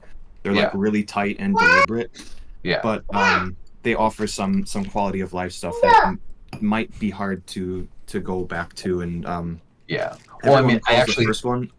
Go ahead. I haven't put my hands technically on either yet, so that's why I was like, if I'm going to play 1, I should play it before 2, because 2 seems quality of life to better. Like because isn't 1 like one weapon the whole way through? Or does one have the upgrade system? So there's like 6 layers of upgrades for your weapon in the first game, and they just spread that in between 3 now, and then there's only 3 layers per weapon. Gotcha. And then they give you like you got your weapon that's balanced, you got a weapon that's slower but higher attack, and you got a weapon that's faster but lower attack. Yeah. And so like you can easily switch between them. Yeah, I saw a little bit at the beginning of the game, and I caught the hook, or like the interesting dynamic that is present in that depending on your chosen starting weapon, it changes how you progress through the game, at least initially. Just a second, just to let Mitch know that the screen is black. Oh shoot! Dang it! I forgot to do that. There you go. Thank you. I totally forgot to transition it. Another thing to note with the first Blasphemous, people call it a Metroidvania, but it actually isn't, at least in the definition I'm familiar with, where you don't get upgrades in order to progress through the game. There's nothing blocking you from progressing in the game. All the upgrades you get are for extra exploration, to get like items to increase your magic or increase your your life. So I guess in that way, Blasphemous 1 is more of a 2D Souls, and Blasphemous 2 is still a 2D Souls, but with actual more Metroidvania stuff, because you need upgrades or weapons to progress in different areas. Yeah, things are slightly sectioned off because you don't have the proper upgraded. So in that, and it's more a lot more platforming, not puzzles, but platforming stuff going on. Nothing challenging, nothing that's going to drive you crazy, but definitely a bit more of like jump, grab this, jump, and you have to get to a certain area and slide under it before the door shuts. I've seen some of that. It's like an Assassin's Creed 2 type of thing, in 2D form. Nice. Yeah, no, it looked like something what I needed to kind of refresh, and like back away from some of the other games I was playing. I'm like, this would be a good refreshment. Do I even have the time for this though? Because I'm loving Baldur's Gate. Have to save scum the ever living bejeevers out of it, but Baldur's Gate has been very good. It's been What's kind of weird is playing it with my friend, who is really into the actual lore of like the Dungeons and Dragons universe. So he knows a lot of these characters and locations and stuff, and I don't, because all my D&D experience, or almost all of it, was all homebrew stuff, like campaigns that people created. So like I don't have any personal baggage or knowledge or history of Neverwinter or Baldur's Gate or stuff like that. So for me, all of it's a mystery. All of it's interesting. Oh, so that's a good thing, you're saying? Yeah, that's true. Yeah, it's a good. Yeah, no, okay. It's just interesting hearing him say, "Oh, like insert this god's name." Ooh, that can't be good. And I'm like, what? What do they do? What do they eat? Like. Yeah, my brother was more of the kind of high fantasy kid growing up, like Tolkien books and Dungeons and Dragons and stuff, and Magic the Gathering, and he's playing it right now. He really likes it. Yeah, I mean, that would be a nice palate cleanser, because it's such a different game if you were to do Blasphemous 2, and it's much shorter. Than Baldur's Gate, or than 1? Like probably shorter than most games. I don't maybe like 8 to 10 hours. I played it longer because I got the platinum trophy, so I had to like go find every single upgrade and 100% the map and stuff. Hold a second, my son found a pair of scissors. Oh no. As long as he's not putting toothpaste on the side of the PlayStation 5. Something I think he did. I was with let's do kid talk with a bunch of people that don't have kids. So guys, the way that you raise kids is, I was at a barbecue on Saturday and they have a 5-year-old son, and it's just like, and they have a daughter as well, but the son in particular was really good at immediately starting to do something that was dangerous. He can't just grab a ball and play with a ball.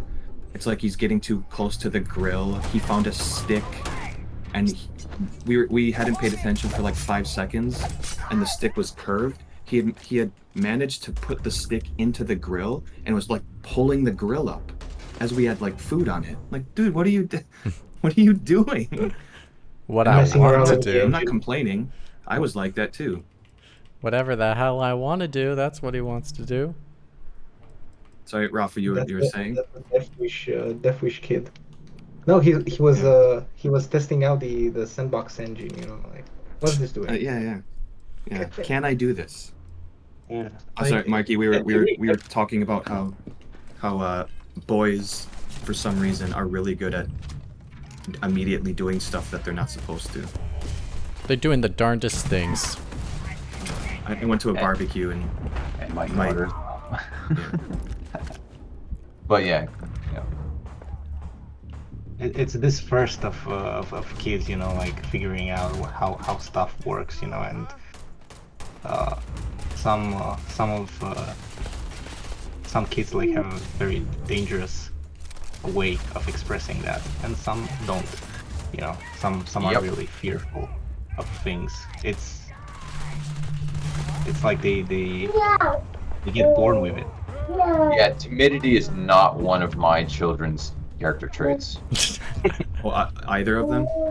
Neither of them. Oh wow. Like, neither are timid. Neither, like, I wouldn't say they are fearless of strangers, but they're more like Jack will be like, and then he'll warm up in like 15 minutes, and Lily will pretend to be a robot for about 20 minutes, 30 minutes, and then she'll be fine and stuff like that. But yeah, they love people. They love jump. My son has gotten into trust jumps off of the toy chest. I am not a fan of this. Trust jumps? Trust jumps. Like, Dad. Oh, and yeah. Like, where he just falls off, and like, hopefully I had caught his eye before he decided to do so. Yeah, so that not to, I can actually catch not him. To freak you, yeah, not to freak you out or anything, but that's what I did that when I was a kid. I jumped off the sofa and I cracked my chin open on the side of the coffee table. I still have a scar under my chin because of it. Yep. See Jack hasn't had any I mean Jack's got a good old wank on his forehead with a tiny little scar from running into the drainage valve on a radiator. Bang. I have a Harry Potter scar on my forehead. I was playing tag in the dark in my house and I smashed my head on the radiator. Ooh. You and your son, we're not so different, he and I, even though I'm 38 years old. This all happened when I was a kid. I did that yesterday. It was so funny. I did oh yeah, you guys knew or whatever, but I had never broken a bone until I was 31. And I broke my elbow falling out of the back of the moving of a van or a truck meant for the purpose of moving, not a moving truck. Sure. Okay. While the moving truck was not moving. The moving truck was not moving. I was trying to cinch down a ratchet strap, and the hook came undone, and I just fell backwards and lurched my body so that I didn't fall back on my head and dropped straight 6 feet and landed right on my elbow. That sounds. And now I can crack my elbow most of the days, most times of the day. But other than that, no ill effects. But yeah, it was 32 or something before I broke a bone. Yeah, that is interesting. I've broken my collarbone. I climbed inside a laundry. I sound like such an idiot as a kid. I climbed inside a laundry basket when I was about 8, and I couldn't get out. So I asked my friend Jenny, who was playing Super Nintendo. I was like, "Hey, help me!" And she didn't even look. 'Cause whatever she was playing, she just pushed the laundry basket over, and I fell and hit my shoulder, and it broke my collarbone in two. Wow! You pulled an Aaron Rodgers. Colin shared a similar story when he was younger. He fell with the bike and he smashed his collarbone into the what do you call it? What's the name for it? On the bike, the handle. The handlebars. He smashed his collarbone. Yeah, in one of the handlebars. Ooh. Yeah. He was talking how he associates that with 9/11 because it happened 9/11 happened a few days later. Okay, that's a bad association to put to that. Yeah.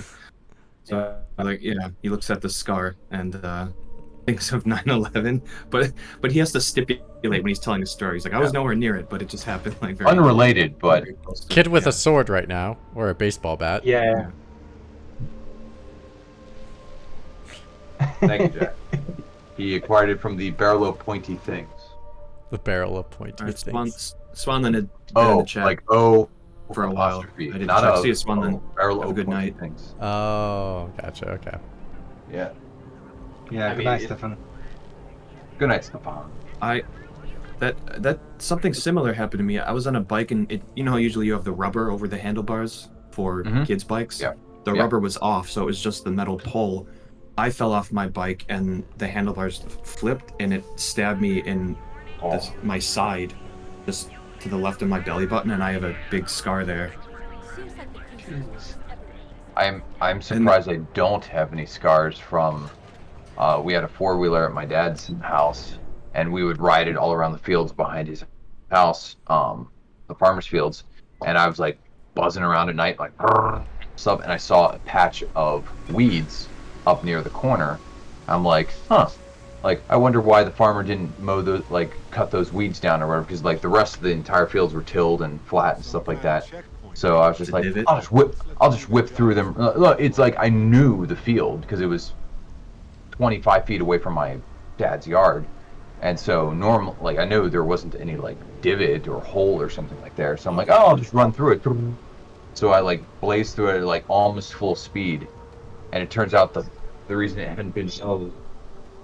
No Coca-Cola Ultimate League of Legends XP flavored Coca-Cola for you, Jack. Is that what he brought you? Yeah, it was. My wife like grabbed these from like Aldi's or whatever. I'm like, you brought home limited time video game League of Legends XP flavored Coca-Cola. And she's like, I did. I'm like, yeah, you did. Yeah. Anyway, so the weeds, he had a rototiller or disc tiller parked there, and the weeds had grown up around it. So I ran into this thing at some 35 miles an hour on a four-wheeler, and the four-wheeler flipped over it and like landed on me in the field. And I just, in adrenaline, just like kicked the machine off with my legs and got up, and I only had like minor scratches and bruises. Like I just been perfectly like caged by it flipping over. Like yeah, like it could have been much worse. Hey Jack. My brother's friend. A common thing when you're a teenager, or at least if you're a guy, is if you see leaves piled up on the side of the road to be picked up during autumn season, is to drive through the leaves and spin your tires. So my brother's friend, he saw a giant pile of leaves and he started speeding up to drive through it. Well, there was a fire hydrant under the pile of leaves and he smashed right into it. Oh no. I mean, I'm not saying he deserved the bill to fix his car or his parents did at the age of 16 or whatever, but you're kind of asking for it if you're gonna be a punk. Yeah. But oh no. I don't think anyone got hurt. Mitch, I wanted to ask you, so how has your opinion changed or since we last spoke about this lovely game? My opinion's worse because now I went to that one temple. The forest temple? This is more for Evan. Like the temple to get the powers. Have you gone to any others? Got any other? As soon as I went powers? to one temple, they're like, "Oh, there's 6 other temples you can go to. Here are they. All I have are 2 temples left that I don't know where they are." It's almost like this really should have been piecemealed because I all of a sudden have all these abilities 9 hours in at the 9-hour mark. They just give you all these abilities. It makes no sense. I can't. This game, it's going to be the death of me. I'll play it because I want to see where it goes. It goes nowhere. There's nothing happening. There is nothing happening. I literally just took a time to do a negotiation. I got the object I needed, and then I just did a shootout with a company because they took my spaceship. That doesn't. There's no overall narrative. The narrative, there is none. So far, it's on Twitch or Discord. Find the Starfield. There's a field with stars. That's what the game promises you. Mitch, are you streaming on Twitch or Discord? Twitch. Oh, okay. Discord's gonna ruins my quality of the stream really bad. So fair enough. So Rafa, let's make Burkoff. Let's make Burkoff happy. You are enjoying this game, it seems, a bit more than Mitch and me, who's only watching him play this. So like, what do you like about it? Because I remember you had saying like when I'm not playing Starfield, I'm at that point where I think about it while I'm not playing it, which is always it's always good when you know you're that into a game. So how are you feeling about it? Sorry, you mentioned Matt. Are you talking to me? He said Matt likes it, and you seem to like it as well. So he wants to know how you feel about it. Yeah, it's weird because I have this with games yourself in the Starfield category where I see it's more of the fact that I would get a sense of accomplishment if I stuck with it, you know, because right now I don't have a grasp on much of it, you know, because I just realized the scale of it, and that's what attracts me to it. I realize just how big this game is, you know, and I want to see more of it. And you know, just the thought of saying like I beat Starfield, you know, but not in the sense that, oh, I spent 30 hours with the main campaign and then called it a day.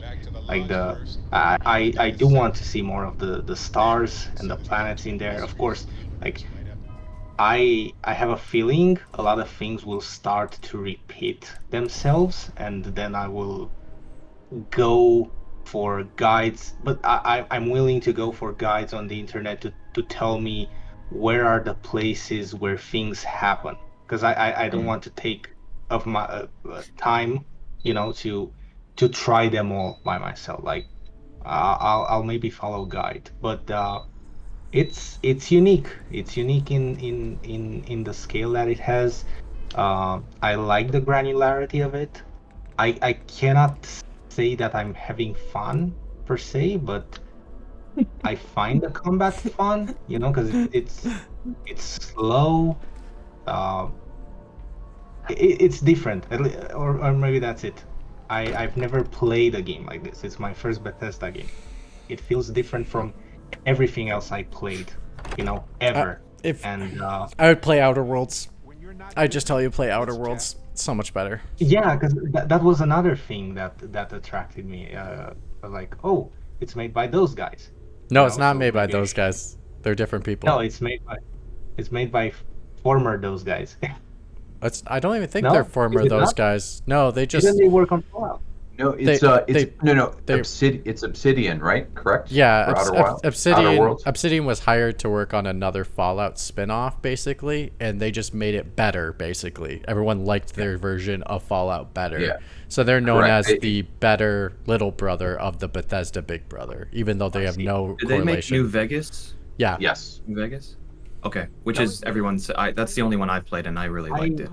Yep. I also like. Do you care for spoilers? Of course, it's not a main plot spoiler, but it's something someone found, and it's stuff like this that makes me interested in seeing what else this game has to show me. But basically, there's a planet that has a colony on it, and the colony is overrun by robots. Somehow they are not obeying humans anymore. They have their own colony, and what they did, they I'm thinking that Russian they game. have been cloning. They have been cloning humans using DNA. I haven't seen like videos of it. So someone was actually showing some pictures of it, screenshots, you know, and talking about it in a Twitter thread. You know, there wasn't much info, but the gist of it was that the robots made human clones, but not just any human clones. They were like important historic figures from the history of humanity. So you've got Cleopatra there, you've got President Roosevelt, you've got Genghis Khan, and they were all there, NPCs you could talk to. That's wacky. That's so wacky. That's interesting. Like, I'm more suspicious of like how they got the DNA to clone these particular characters. Maybe they explain that. Maybe I don't know, but you know, Genghis Khan's fur hat. You explore, and the first 75 times they try, they were just cloning the fur of whatever animal the hat had been made of. They finally got one of his hairs. Yeah, they didn't know which hair it was. They were. And just because we can't ID it. I don't know. Maybe if you're used to this, if you're used to Bethesda games, if you watched a lot of Star Trek or consumed any sci-fi media, maybe those tropes here, like you're already tired of them. Maybe this game recycles a lot of that. But for me, this is all new. Like I have no tangents with this type of writing, and it's very engaging to me. Because most of the games that I've played are either like either full futuristic, you know, or like short-term future, or fantasy, and that's it. But something like this NASA punk thing, I don't think I ever touched. So and wants me to stick with it from because the writing is decent. Like I don't feel like this is bad at all, because the characters at the very least they respond the way I would expect them to, and sometimes they also take me by surprise. Oh, I actually didn't think they would go there. So yeah, again it's I was telling Mitch when I hopped on the stream, this is a huge game, and I will play it alongside other games. I cannot commit to this being my main game until I beat it, because this feels. Looking back, I shouldn't have felt that way about Tears of the Kingdom, but this feels even larger than that, you know. So yeah, I think it seems like almost to its detriment in a way. Like the side quests that you just referred to, that's the stuff that I'm looking for. The lots of memorable Bethesda side quests. Like, yeah, I just heard a podcast randomly yesterday that talked about, like, oh, this Skyrim main quest is whatever, and that's someone's personal opinion, but they said the side quest stuff is much more fun. And I just wish, it sounds like, like there's 1,000 worlds or whatever. I'm like, yeah, but from what I've seen Mitch do, it's like not really that interesting to explore. So I think if they just concentrated it down to a dozen planets and just had really, really interesting side quests and stuff to do on each of those, instead of making it so big. And that's for me personally. Maybe other people that like the game, like, that's not how I want to play. I like doing all this stuff and going to a planet and just mining stuff and scanning fauna and flora and stuff like that. And I do understand that you kind of have to have like the space and flying out and stuff like that, even if it's broken up like between loading stuffs or whatever. Like, you have to have the facade of the space travel, because otherwise it's not like the vastness of Starfield. space. It's not Starfield, space, right? Yeah, it's otherwise it's just a really, really, really, really big Fallout game that hasn't been apocalyptic yet. Like you have different countries instead, like, which you could argue that, like, you take all the most interesting parts of the 100 planets, you could fit them all onto one more realistically sized planet, and it would be functionally the same, but it wouldn't deal with, like, the vision of the game. Like, it's a space game, go to different places, and I'm like, and I understand that. And I've basically I have not gotten hands-on, like fingers on, because I'd be playing it on PC myself yet.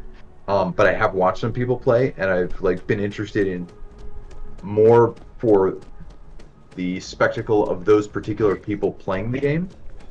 But especially with all these different other 20, 30, 100-hour things that are already upon my plate, I'm like, I'm not going to jump into it right now. And if I do, it'll be something like, oh, I play for a couple nights in a row, take a break, maybe for a week or a month, and maybe come back. And especially with considering a bunch of people's complaints about some of the quality of life things, like how menuing works, things like that. If I gave Starfield a couple of months, it probably would be better for it. I don't think they're going to... to be honest, I do not see them having a way of fixing a lot of their quality of life issues without redoing the menus from scratch. Okay. Like, for the most part, I don't see them remaking the menus. Or seeing how robust the mod support and experimentation for mods for Baldur's Gate 3 was. There might be someone who makes a better inventory system and puts it out as a mod. I would not be shocked. Yeah. I mentioned on Discord and even earlier with Mitch, I feel the way. So first off, because I was trying to make an analogy, trying to think what other games do that, and I think JRPGs do that with their maps. Because first off, you've got the world map, and then you've got like sections of it in which you can zoom in, and then those sections are also broken up like in enclosed areas. Think Xenoblade, Sure. So Starfield feels like that, but like 100 times larger. You've got So first off, you've got this 3D map that you can rotate, and it's just white points, and each white point represents like a solar system. You access one of the stars, it zooms in, and then you see like clusters of planets. So you've got like, here's a sun with some planets, here's a planet with some satellites, and you can land on each of these, because of course they have like landing points. And then those are the locations. And some of the landing locations have a list of places where you can land, because it's like a small country and you can land in multiple parts. So it's that granular. But I think this game doesn't really facilitate because we were making the point earlier that many of these planets are empty. But I would come and bring the argument that how do you decide where you want to explore next that's not tied to a side quest or a main quest or an objective? How do you decide to go in the middle of nowhere on a specific planet? Like how, because in traditional games you go like, oh, I see that mountain over there, that looks interesting, I wonder what's there.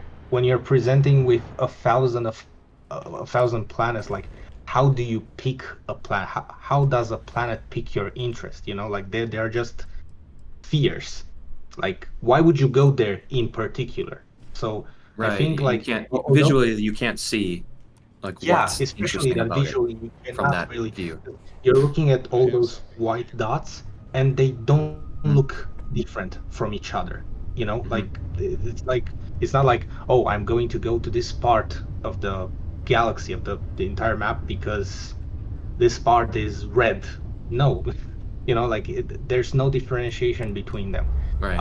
Now I don't know whether it sounds less exciting, the fact that you need to stick to side quests or main quests, but there's also the fact that once you go all the way to the deeper layer, that a side quest drags you to this part of the galaxy and you go into this city, you know, for a side quest, it's there that you stumble across other smaller points of interest from which you can expand upon. So yeah, I think it plays into the feeling of the vibe of the game, you know, the vibe of the game itself, that there are planets that are barren, and you can technically put outposts, because I think that's also the thing. You can create outposts anywhere on any planet, and there you can. I imagine I didn't really touch this system, but you can mine things there depending on what's there, or craft certain things. You can assign people to work there for you. You earn experience. So I think that's the point. Like you will be making money and you'll be choosing resources. a certain planet in a certain solar system because you can scan them. You can scan them from the menu. You can see the resources that those planets have. So maybe this is the purpose of this system.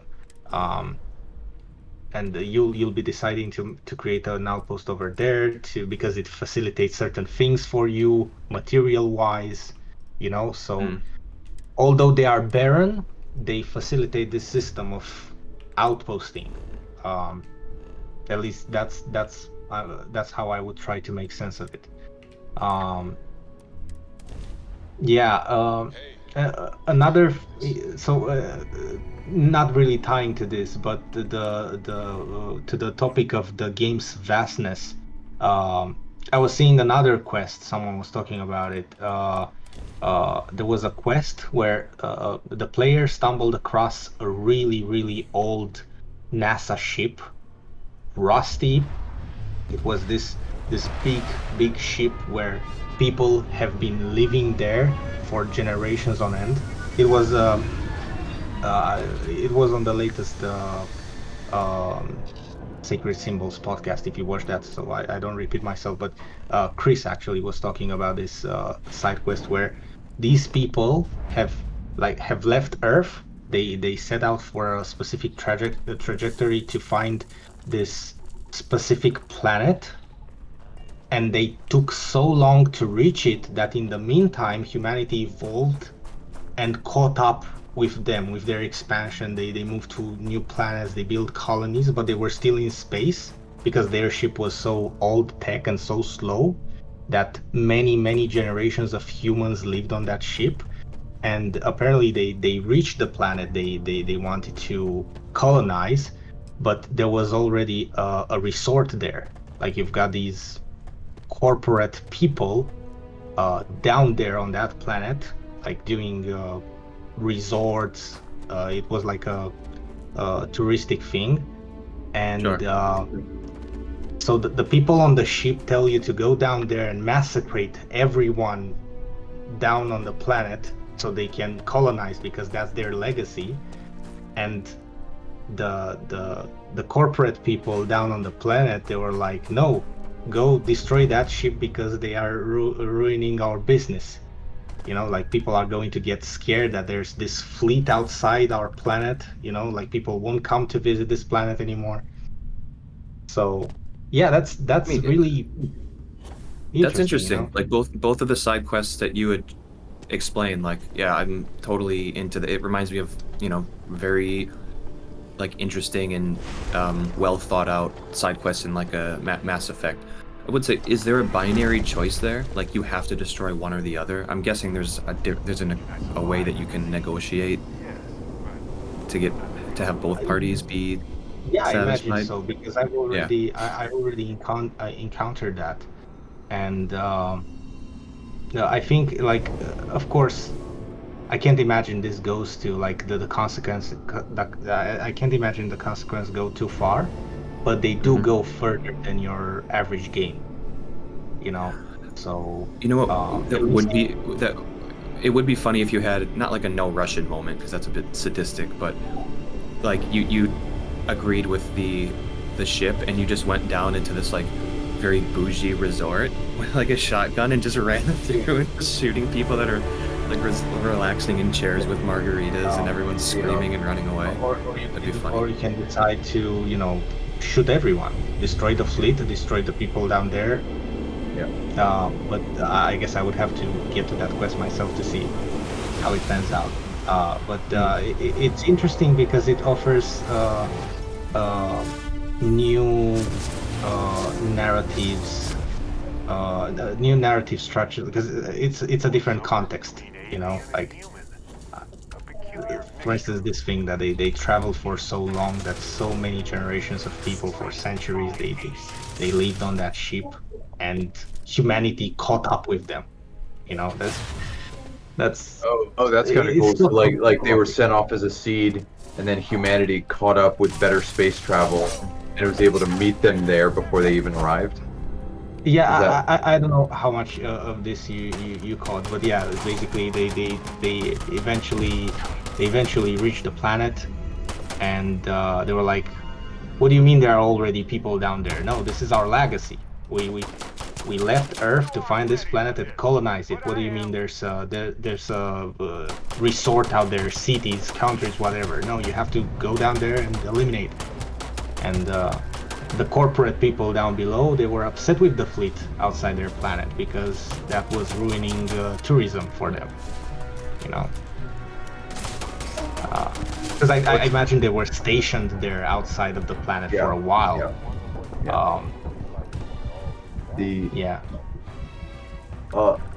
Nothing specific about this side quest or whatever, but is it just my perception with good side quests? Because like in my mind I'm like, it seems like the side quests are always better than the main quest, but then I'm like, no, I bet there's a lot of really crappy side quests in plenty of games, but we just don't hear about them because they're bog standard crappy side quests.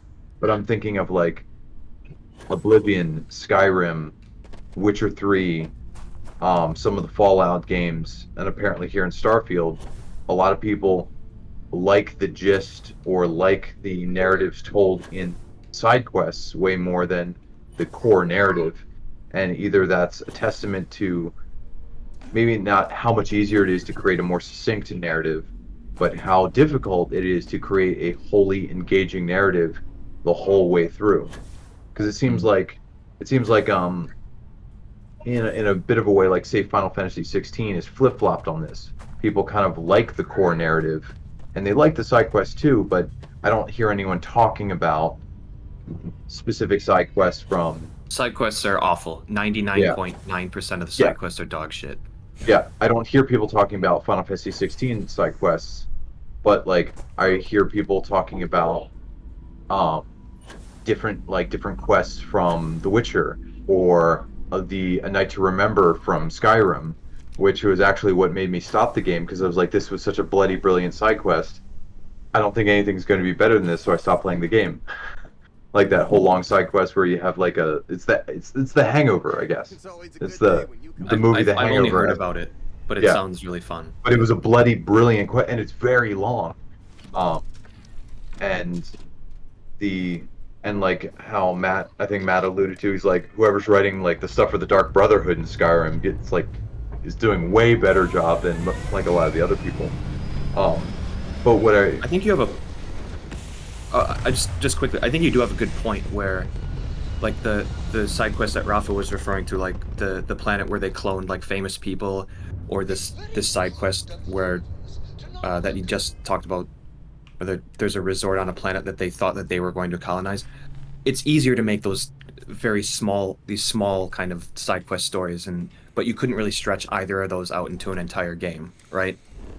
Yeah. Exactly. And so that's why people think those are more interesting. It's a couple hours, it's a small quest. It's not this 30-hour epic. Yeah, I agree. It feels like the quality of the side quests are indirectly proportionate with the movement speed of yourself as a player through the game. You know, like the slower it is, the more granular your activity is in a game, the better the side quests, because I feel like if progression is slow, then that means you're also more ingrained into the world of the game, and somehow that inspires developers to put more details into their characters, I think. And I think overall it's side quests have the capability of being more interesting because it's a different set of stakes there.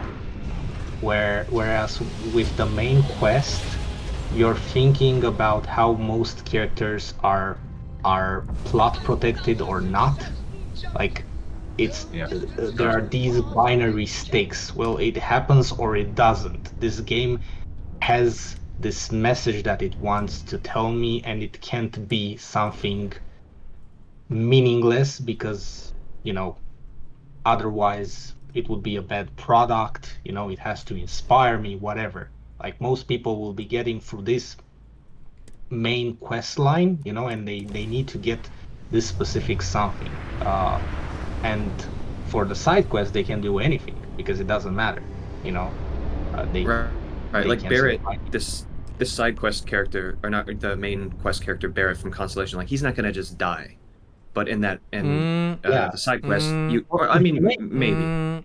Matt Kyle made a hint that characters have to make a choice, and one of them is obnoxiously annoying about trying to get your attention to figure out if you like them enough to save them. And Barrett's been kind of annoying lately, so I'm kind of gonna let him die if I have the choice. Well, I thought he alluded to they force it upon whatever two characters you actually have the most affinity with. Yeah. So because like you could not have that I think there's a choice to not have Barrett on the ship.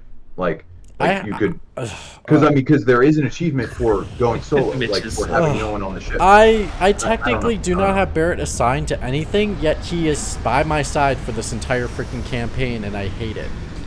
Gotcha. Okay. I have no idea how it controls what characters go where and what characters do what. I feel like it's window dressing to really just lay the fact that they're around you, and it's stupid. Yeah.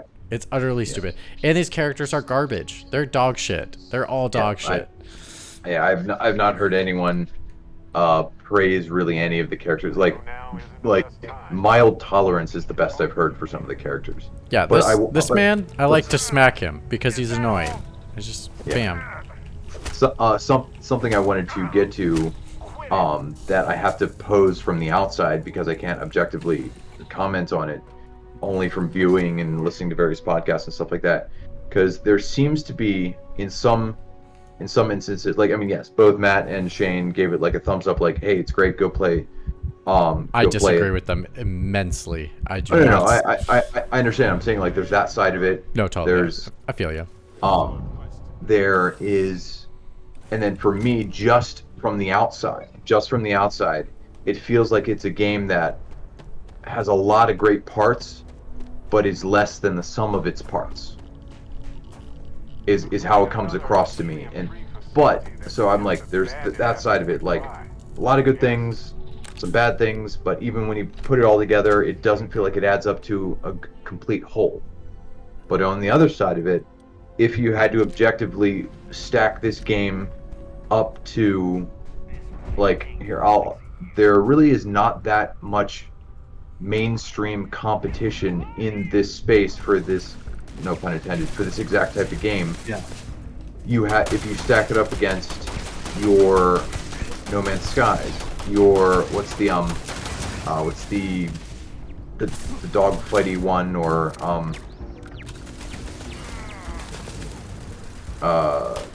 Elite Dangerous, like Elite Dangerous, your Star Citizen, and a couple other ones like this.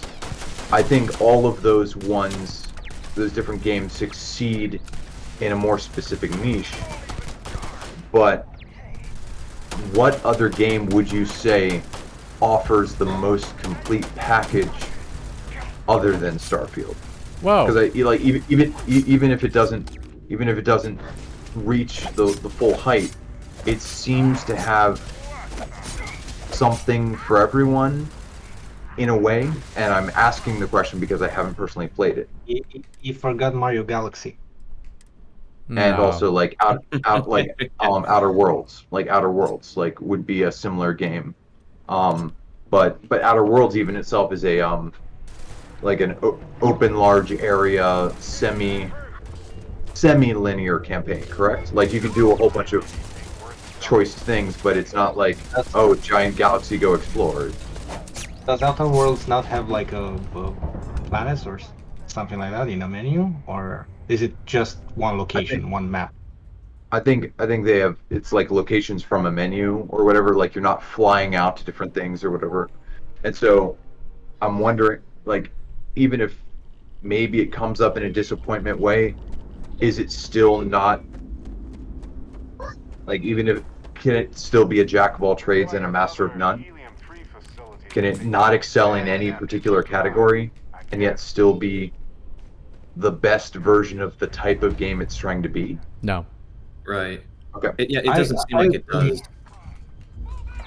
I agree with Mitch where this feels like a 7. I would personally give it 7.5. I'd be more closer to 8 to this, just for the lens of this being something new to me on so many levels that I don't feel like the bad parts about it don't put me off. That's how I would describe it. Like I still want to see this through. I don't know if another point I was making, I don't know, I don't want to repeat myself. I don't think it was just me and Mitch. I have the need for like a search feature, search for locations. There's no way. Search your inventory. Search things in my. Really, I need a feature where I can actually type things.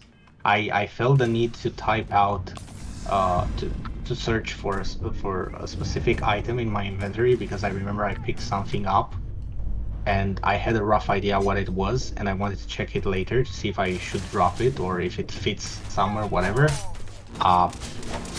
No, it's lost in my inventory. I have no clue what I finished. I know they show you like there's this section like new items, but I already opened that once and didn't look at it, and now it's gone in my inventory. I felt the need to search for a location. I wanted to go back to Aquila, like the one of the early planets, and for the life of me, I could not remember where that was. Okay, I get. Yeah, that's an issue. I was remembering a certain building from there. Like, you know, I want to go back to that building. Where is it? I had a vague idea it was in this solar system, and I was looking at some of the solar systems in the starting area. I was like, okay, which planet? Was it on a satellite? Was it? And the way I found it was just by zooming in on each planet, rotating it, hovering over each landing.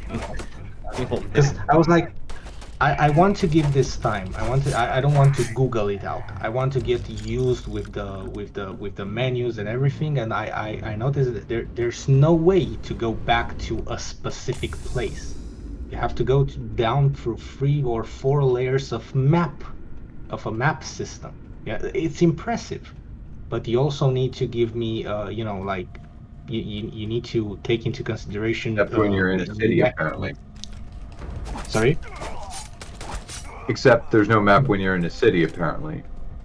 That's correct. Yeah, also, Evan. Here's another thing. So when you're down on a location, if you want to see the map of where you are, you need to press the left bumper to open the scanning feature. So you get like this scan mode UI over what you're viewing, and then you need to press the right bumper so you can see the map, but it's basically what the scanner sees in the form of elevation, or not even that. It's like I got you. It's a monochromatic topographical map.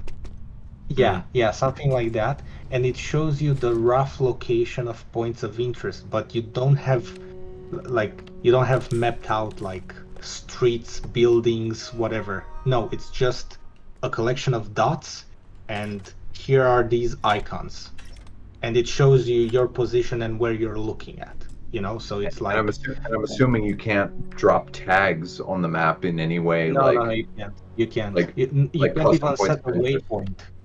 The only direction that's given to you, and you can only see that if you have the scanner out, is if you're tracking a quest or an objective, and it shows you arrows on the ground how to get there, which is the bare minimum they could do, so it's still useful. But if you were to track any other thing, you can't. Like, you cannot select a point of interest on the map to target it. What you can do is that the moment you go to a point of interest, you can fast travel to it after you discovered it. You get some XP for it. So something that's really neat about this game, given how slow it is that it lets you fast travel to a lot of things. You know, so it's really convenient from that standpoint. It's really fast. You don't have to worry about. But then, when you're in a place like the one where Mitch is right now, you can open the scan and look around, and you can see in the distance the points of interest and how far they are. But walking there, you know, like that thing is 2,000 meters away. You know, it's good that on the way you actually can go to other points of interest, but no vehicles, really. Yeah. No vehicles. I know it's a completely different game. I know it's a completely different game, but just think of the opposed contrast of, say, the first Insomniac Spider-Man, where you had, like, yes, it's just a city, that's all there is, like, you don't, but I think, at least in the first game, I think I fast traveled maybe 2 or 3 times, because most of the time I just web zipped there because the act of traversing the city, just traveling, didn't matter if it was two furthest points of the island, was engaging and fun to do. Whereas how Matt alluded to, yeah, you can fly to Pluto, but it took 7 real-time hours and it was just a cardboard cutout of Pluto until you actually clicked zoom, until you actually clicked fast travel on Pluto. You have to, you had to open the menu. Even No Man's Sky, it felt like even though No Man's Sky is still No Man's Sky, it still felt like you could run into more random and at least quasi-interesting things just flying around.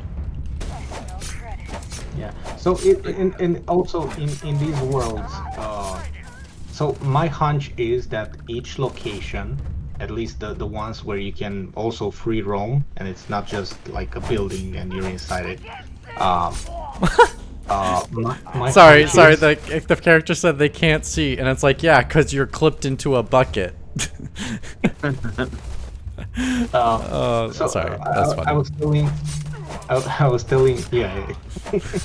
was telling Mitch how my hunch is that all these locations, basically, they are all because I was looking at the topographic map, and based on what I discovered, and the movement they did, when you move the cursor, you kind of see what the limits are of the map, even though you haven't unlocked all locations. I think all maps are like a 4-kilometer square where they where they randomly placed a point of interest, because they mentioned that most of it is procedurally generated. I think it's the same for everyone, but the way they developed it is procedurally generated. So every location is basically a randomized map that's the size of a 4-kilometer square tile. So no map has actually a variety in shape. It's just a square. When you're landing somewhere, you're basically loading in a different tile of a randomized world. Yeah, and between these points of interest, because you're also scanning, each location has fauna, flora, resources, and some unique resources that you can scan. Oh, sorry, don't mean to interrupt, but before you continue, Evan, the reason why I was at 13% was apparently Swanland messaged me and said they talked to somebody, and apparently I have to set my perk to learning to scan, and then I can scan more. So apparently it blocks you from scanning unless I make it a perk, which is stupid. Yeah, I think I had that perk already activated, because at first I randomly placed some, and I didn't run into that problem. I could scan from the very beginning. But yeah, oh no, I can scan. You just can't scan past 13%. No, that didn't happen to me. I can scan past that. So interesting. Must be a bug or something. Maybe or maybe the traits that I selected. I'm a xenobiologist. Oh So yeah, I think that's it makes sense. Yeah, and for instance, you see this animal, you have to find, let's say, 9 animals of that species to scan them before it shows 100% on that. And it also doesn't help then that some of them are hostile. So good luck with that. Try to scan them without them noticing or sensing you, which Mitch ran into that. Remember, Mitch? You were trying to scan that creature, and then it looked like there were only 3 or 4 in front of him, and then he turned around. There was 6 more, and they had surrounded him, and they started charging. I don't think stealth works. Does stealth work in this game? Oh, don't get me started about the stealth in this game. That was great. Basically, I tried to stealth, but my companions won't let me stealth because they attack the enemies before I can stealth them. So that's also why I hate companions. Yeah. But then also Swanland messaged me and said, hey, I also asked somebody about that. Apparently, I have to go up to the NPC and tell them to not move by clicking on them and then walk away. But like, why would I have to do something so archaic to make them not break stealth? Why can't you just do general, like, stay back, follow me, or orders for the like entire party? another game, if I'm crouching and moving slow, they get the message. Yeah, like if Right, I'm right. crouched, you're crouched. You can't be spotted if I'm crouched, and enemies haven't seen me yet. It's like very simple And- mechanics. I don't understand. Yeah. Rafa, one of the funny parts about that is as he was slowly creeping up, he was a second away from the melee hit, and then you just saw a laser fly over his head and it alerted everyone. And then Was after that the Sarah? mission... No, Andre... Then, yeah, Andrea or Angela or whatever her name is. Yeah, And you haven't met her yet. After that initial mission, when you went back to Constellation to, like, quote-unquote recruit her, it pops up, like, her main traits, and one of them was stealth. And we No, just her started laughing. main Like, trait is stealth. It is nothing else is yeah. better than her stealth, apparently. It's like, okay, you sure about that? I was like, what the hell? Oh, Hey, Mitch, I technically, wanted to lasers should be a quiet weapon, like Maybe not visibly those quiet. are configurations, not skills. That would be funny if there's little things. She's like, "Oh shit, sorry, I didn't like flip my gun to silent or something dumb like that." Mitch, it seems like I remember initially you were saying like the melee isn't fun, but it seems like you're doing a lot of melee now. Did you upgrade it to a spot that you feel comfortable using it more? No, I just found the sword. I found a sword.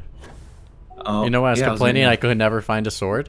Yeah, I finally found one, and it's powerful enough that I was like, I'll just try meleeing and see what happens, and it wasn't too bad. I still am, like, I just did get an upgrade for meleeing a bunch of people, so actually I should make sure I unlock it. That's cool. Yeah, it's how you sabering rectums. But still, it's not going enough. to- Like, melee case can heal me up to 10% if I rank it all the way up, which that is decent, but I don't know if it's enough to be a main build.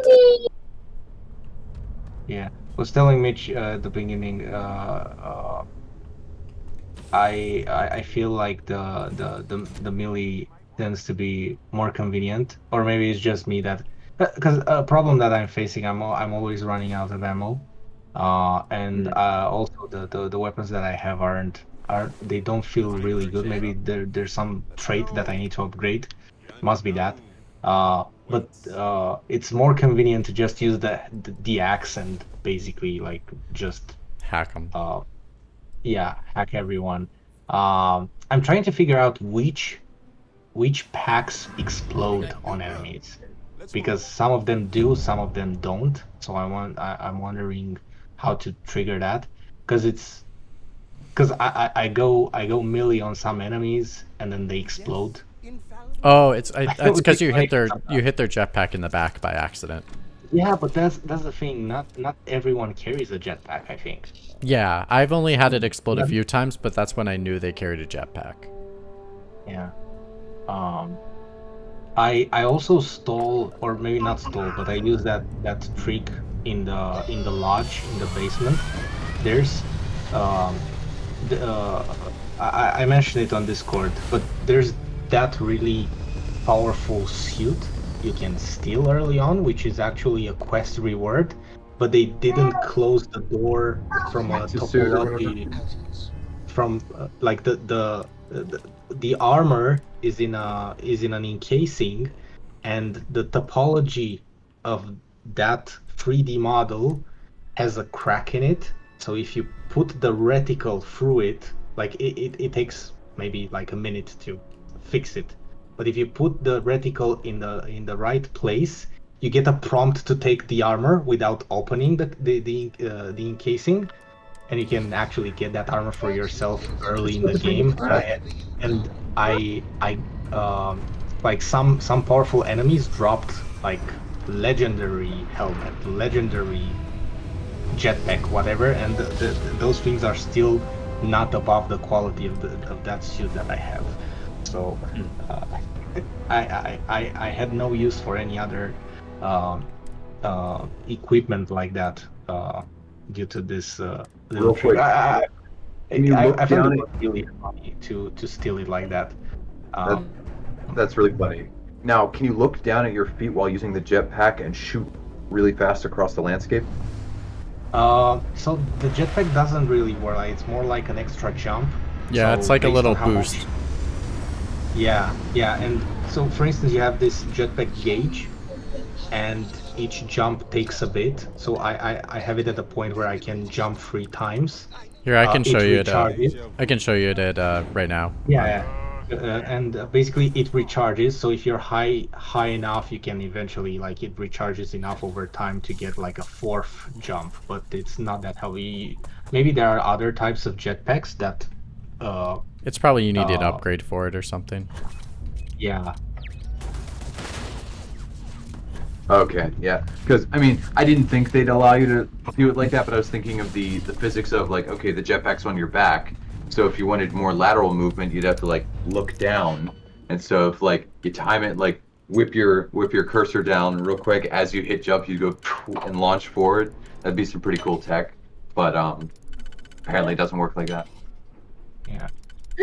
When I'm out in the open world, I tend to put the game in third person. But when I'm in closed, when I'm indoors, I put it in first person because it's crowded and I feel like the movement is. Of course, it's just an illusion on my part, but I feel like I cannot judge correctly my movements when I'm indoors. So that's when I put a game in first person.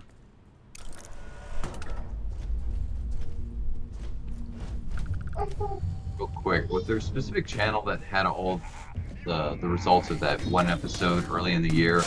People got goaded into or threatened into playing various games. I don't know if I have any unrequited debts. Oh, I actually don't. It was obviously early in the year, but I do not remember which episode. Well, I mean, because I thought someone had like logged like stuff in one of the channels, so I wouldn't like have to scan through one of the episodes. But like, good luck just searching like Blasphemous or Starfield in the Discord server, because that's just gonna bring up like 800 different results.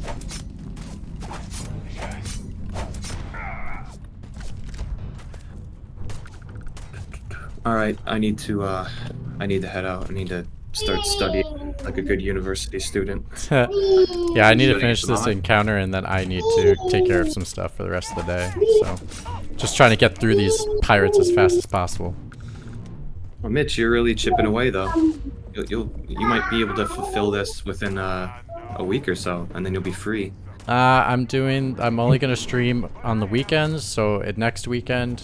Okay. So we might do a show where either we just chat more while I play Starfield, or we actually do a full show while I'm playing Starfield at the same time, and we can have like a Mitch cam being like, "Where's Mitch on his playthrough? Let's go check on him." Yeah, we'll this. Now we'll check into Mitch, just you. Or. Yeah, we can do some fun stuff, but yeah, we'll see. I gotta be done by next weekend. That's the goal. I'm not playing this more than 2 weekends, because this is not fun enough to play for longer. Mitch, are you putting this up on YouTube?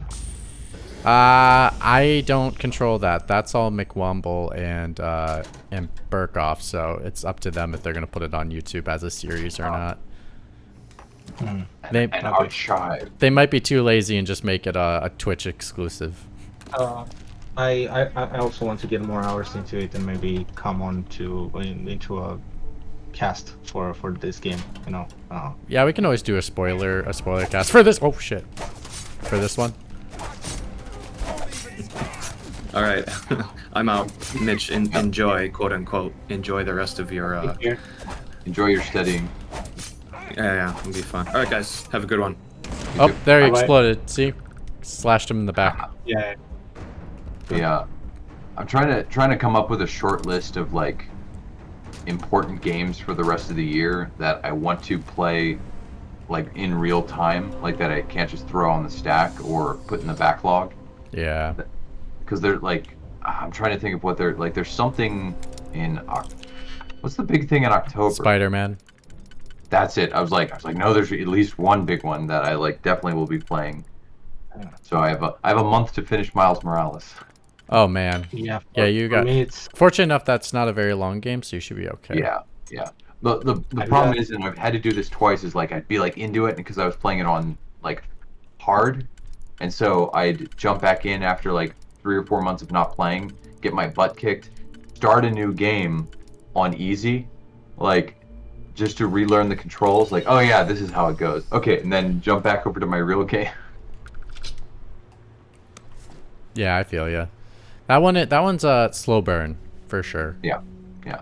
The my biggest like problem with trying to play Tears of the Kingdom alongside anything else, it's just Nintendo damnly switching those 2 action buttons. Oh my god, yeah, and you can't change it. You can't change it. Yeah, you can't change it. And I'm like, so I was so mad because when I was playing Tears of the Kingdom, I literally would sit there for like 30 seconds wondering why my controller was broken upstairs on the PlayStation when I was trying to like put Netflix on for my daughter, and realizing it's because I was mashing circle like to like not X. So I'm like, damn you, Nintendo.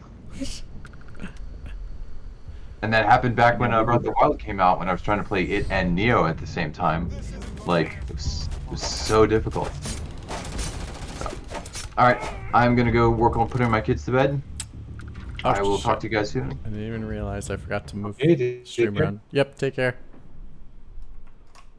All right. I forgot one backed out, so then I had to change the stream to make sure it fit everyone's faces.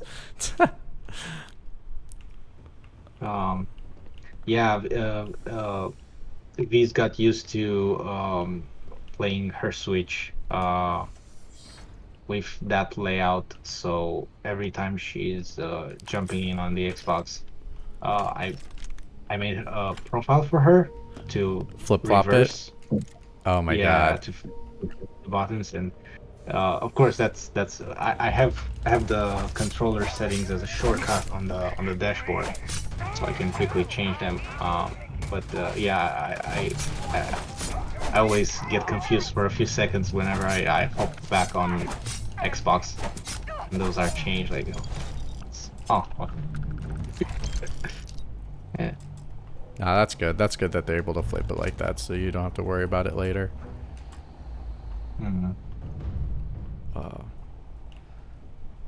So many things to kill. I like finally there's a sword. I was getting scared there were no swords in the game.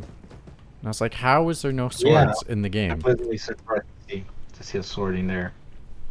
Like, all I found before was just an axe, and I was like, is that really the only thing? But, well, we're getting it. We're getting it. Ooh, that guy's dead. Wow, what happened in here? Just doctors dying left. Oh, shit! What happened? Trap mine.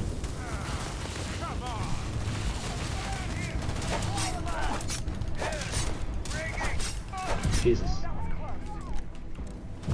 Oh, I think, yeah, because the stream has a delay, so... Yeah, it's 7 seconds, I think, something like that.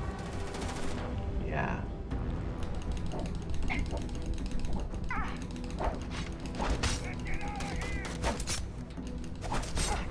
If only they figure out the way for the streams not to be delayed. Yeah. Oh, this looks like the main bad guy, 'cause he's like level 24. Oh, also, the AI, like, it's awful. Yeah, but I had like a boss unable to track where I was. It would walk away into a wall. I wanted to give them a chance, you know. I was waiting around, like, yeah, come on. They're not fucking. Their pathfinding is awful. They're like, enemies are super easy. Like, look at this guy. He's not even seeing I'm here. Yeah, it feels like the enemies are just a means to an end, you know? Exactly. It's, I mean, and this is their typical type game, so I'm not surprised. But with next gen, I was expecting a little more. Yeah, I was taking on this outpost, which was overrun with Eclipse soldiers, and the the outpost. I was right outside at one of the doors, and of course the inside were these corridors and everything with multiple exits, and I don't really understand what they were doing. They were exiting from one side, and instead of coming at me to shoot me, they were actually going around the building and entering a different part only to exit another part that was closer to me. And I was just waiting out for them. I couldn't go in because I was out of ammo, and initially I found the chamber full of them, so I was just waiting for them outside, but they wouldn't come out. And I waited long enough, and they were doing this goofy, silly thing of them exiting the premises and then surrounding them and entering. Like, yeah, that finding is really. And then someone found the inspiration of actually climbing on the outpost and coming to me from the top, and at least they are unpredictable, you know. Yeah, that's true. Not in the best way, but they are unpredictable. Not in the best way, but also you can because so so the door, there are two doors. So one door has to open and close for the outer door to open, you know, something like that. Something to do with pressure or bacteria or something like that. Sanitation, and probably. You can, yeah, sanitation. And you could see the soldier clipping through the door, trying to go through it, but of course, like it was just taking a few seconds for the door to open. And in that meantime, you can just shoot at them or hack at them and kill them. So there's no challenge in that, because by the time... Oh, and also the NPC I was with, they were also shooting at them, so that was too easy. So one by one, they were getting stuck in that door, and by the time the door opened, you killed them all. So I had a stack of soldiers right there at the entrance to loot. Oh, okay. Yeah. Interesting. Jesus. This one is weird. Is it this one? Ah, there we go. It's when you solve it easily. Apparently this was supposed to be hard. This lockpick. I only had to do one undo. So the puzzles will always be solvable? Which way? Yeah. You've got some options. But like if you, but they do it where basically if you have access to it. So oh shit. These are the new enemies. So this is like something called the Starborn, which are apparently after the same artifacts that I am after. So this is apparently the big bad, I guess. Okay. Cool.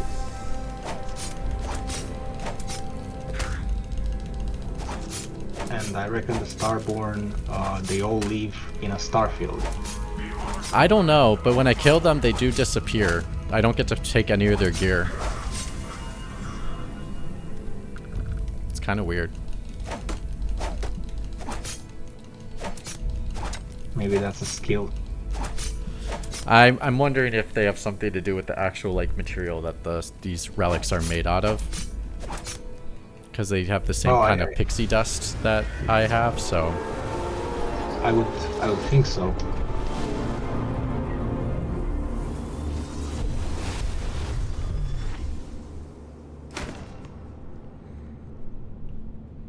Alright, gonna take this thing back to the... Oh, you like how I look like I look like Boba Fett. Are these changing, or is the same animation every time? What are? When you pick up one of those. Oh, the melee weapons? No, the artifact. No, the vision is a little different every time, but it's basically the same vision. 90% of it is the same. There's only like two differences I can tell, and they're really subtle. Not enough to really make me feel like, oh, it's so worth it. But, you know, gotta do what you gotta do. It would be nice if they were doing something like they did in Assassin's Creed 2, where each time it would reveal a bit more. Right. I thought it was doing that, and then it just didn't do it. So they really don't have the foresight of doing stuff like this. Yeah. Anymore. I mean, I don't know.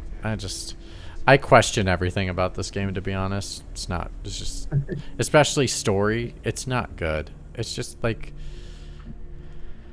I don't know, man. I feel like I need to play a lot more of this to figure things out. And of course, as I mentioned, I'm not usually exposed to anything of this sort, so I cannot tell whether it's mediocre or not. It's well, for me, it's like the element of the story should help the player want to have the drive to explore every nook and cranny of the world. Like, the story should be a great introduction into the world you're stepping into to make the player curious. Whereas I feel like this game just wants you to be curious and doesn't use the story to actually make you become curious as the player. And so I for people that are like, oh my god, I can't wait to explore all these planets, this game is perfect for you because you already have the natural curiosity that you want to explore all this.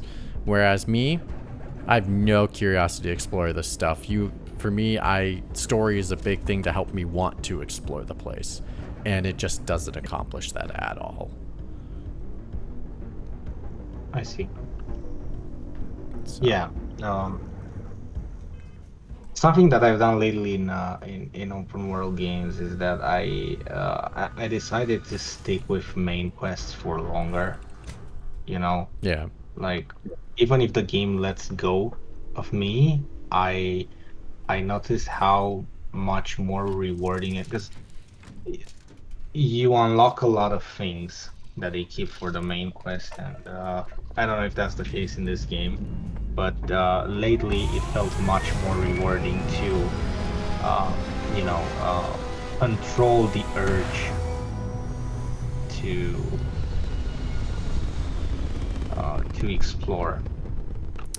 I don't know. I don't feel like I'm getting a ton of rewards, but again, this is a game where the over encumbersome of stuff makes me feel like getting a reward doesn't feel as rewarding because I don't know what the hell anything is. Which is just kind of an unfortunate thing. But it's whatever. Alright, I'm gonna launch here, go back to the Jackson Placey thingy, and then I'm going to the Lodge place, and then I'm gonna put the little element in there, and then call it a stream day. Because I got close to the time I wanted. I wanted to be at between 25 and 26 to 24 hours, so I'm pretty close. Oh, thank God. Because then I can be done with this game sooner.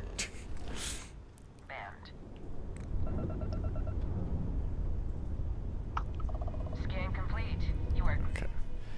Weird part is every time I go to this to the Alpha Citarium system and I try to like go to the planet, I always forget it has to scan my ship for contraband first before I land, because it won't let you select any landing points until they scan you. And so I'm just like, God damn it. I know I'm not doing anything illegal. Just let me through. Did you drop any of the illegal things? Because I know you looted them. Oh, they didn't. I think drugs is mainly what they're looking for, because I didn't have any drugs. Oh, good to know. So even if you have stolen stuff or... Yeah, it seems like to be if you're importing illegal things. Like, I stole items, but they were all legal items that I stole, even though my act of stealing was illegal. How far we've come. I see. It's all becoming so overwhelming. The Starborn, the artifact visions, the music. Is it all worth it? Mateo, are you having a crisis? What if the Starborn are right? What if our hunt for the artifacts is a fool's errand? You think we're doing the wrong thing? We just want answers. It will be disappointing if the main quest to this game is you collect all the pieces, then something happens. You go on that. I'm sorry. You know. I'm not trying to shame. I just Yeah, hope that this totally. journey doesn't. You know, whatever happens, you go through that, and then there's an epilogue, and that was the game. Like, that was the main game. You collecting. Because I mean, that's what it is so far, is all you're doing is collecting items. yeah, 'cause I was feeling like, okay, it seems that they really do want to get you to collect all the pieces, you know? But I was thinking, like, maybe that's like, 25% of the game. You collect all the games, and then it opens up all the artifacts, and then or you collect 3 or 4, and then the story shifts to something else. I don't know, like these artifacts get stolen and they get reunited elsewhere with the I don't know. No, totally. I feel you. I wonder if that's all of the main quest. Yeah, I wonder if it's 2. I'm curious. This is the only thing that's excuse me. Hopefully it is not uber disappointing. That is all I'm hoping for. Is like, so far the story is disappointing and it's on a very low bar, so it doesn't have a high bar to jump to actually go, okay, something interesting. So far it has not reached the point of something interesting, and I hope it at least is something interesting. Yeah. But well, again, for now I've got carrot sticks, but once I don't, if this continues, then I might be of the same mind. Well, Rava, let's be honest. Any open world game is a carrot stick for you. So yeah. Like my sensibility. How should I put it? I have a much higher affinity to these things than most people. So yeah, like these are always going to get scored higher in my book. Totally. And that is where I'm going to pause it. 25 hours, 44 minutes, and 41 seconds left to go. It will all happen next weekend. I don't know how I'm going to get all those hours done, but I will. Oh, wow. That would be it's including Friday. If you're putting in some time Friday, yeah, I'll be pulling in Friday, Saturday, and Sunday, so hopefully I can get it all done. Wow. We'll see. 8 hours. Yeah, we'll see. It'll depend. It'll be close. I'll try to get it done in one more weekend. You're a Constellation employee full time. I am a captured against my will Constellation employee. Yeah. Well, for anyone that was in the chat or anyone that was watching, is there anybody in the chat? No, there isn't, but that's fine. We're just going to let it go. So until next time, we will see you next weekend. Bye-bye. Bye-bye.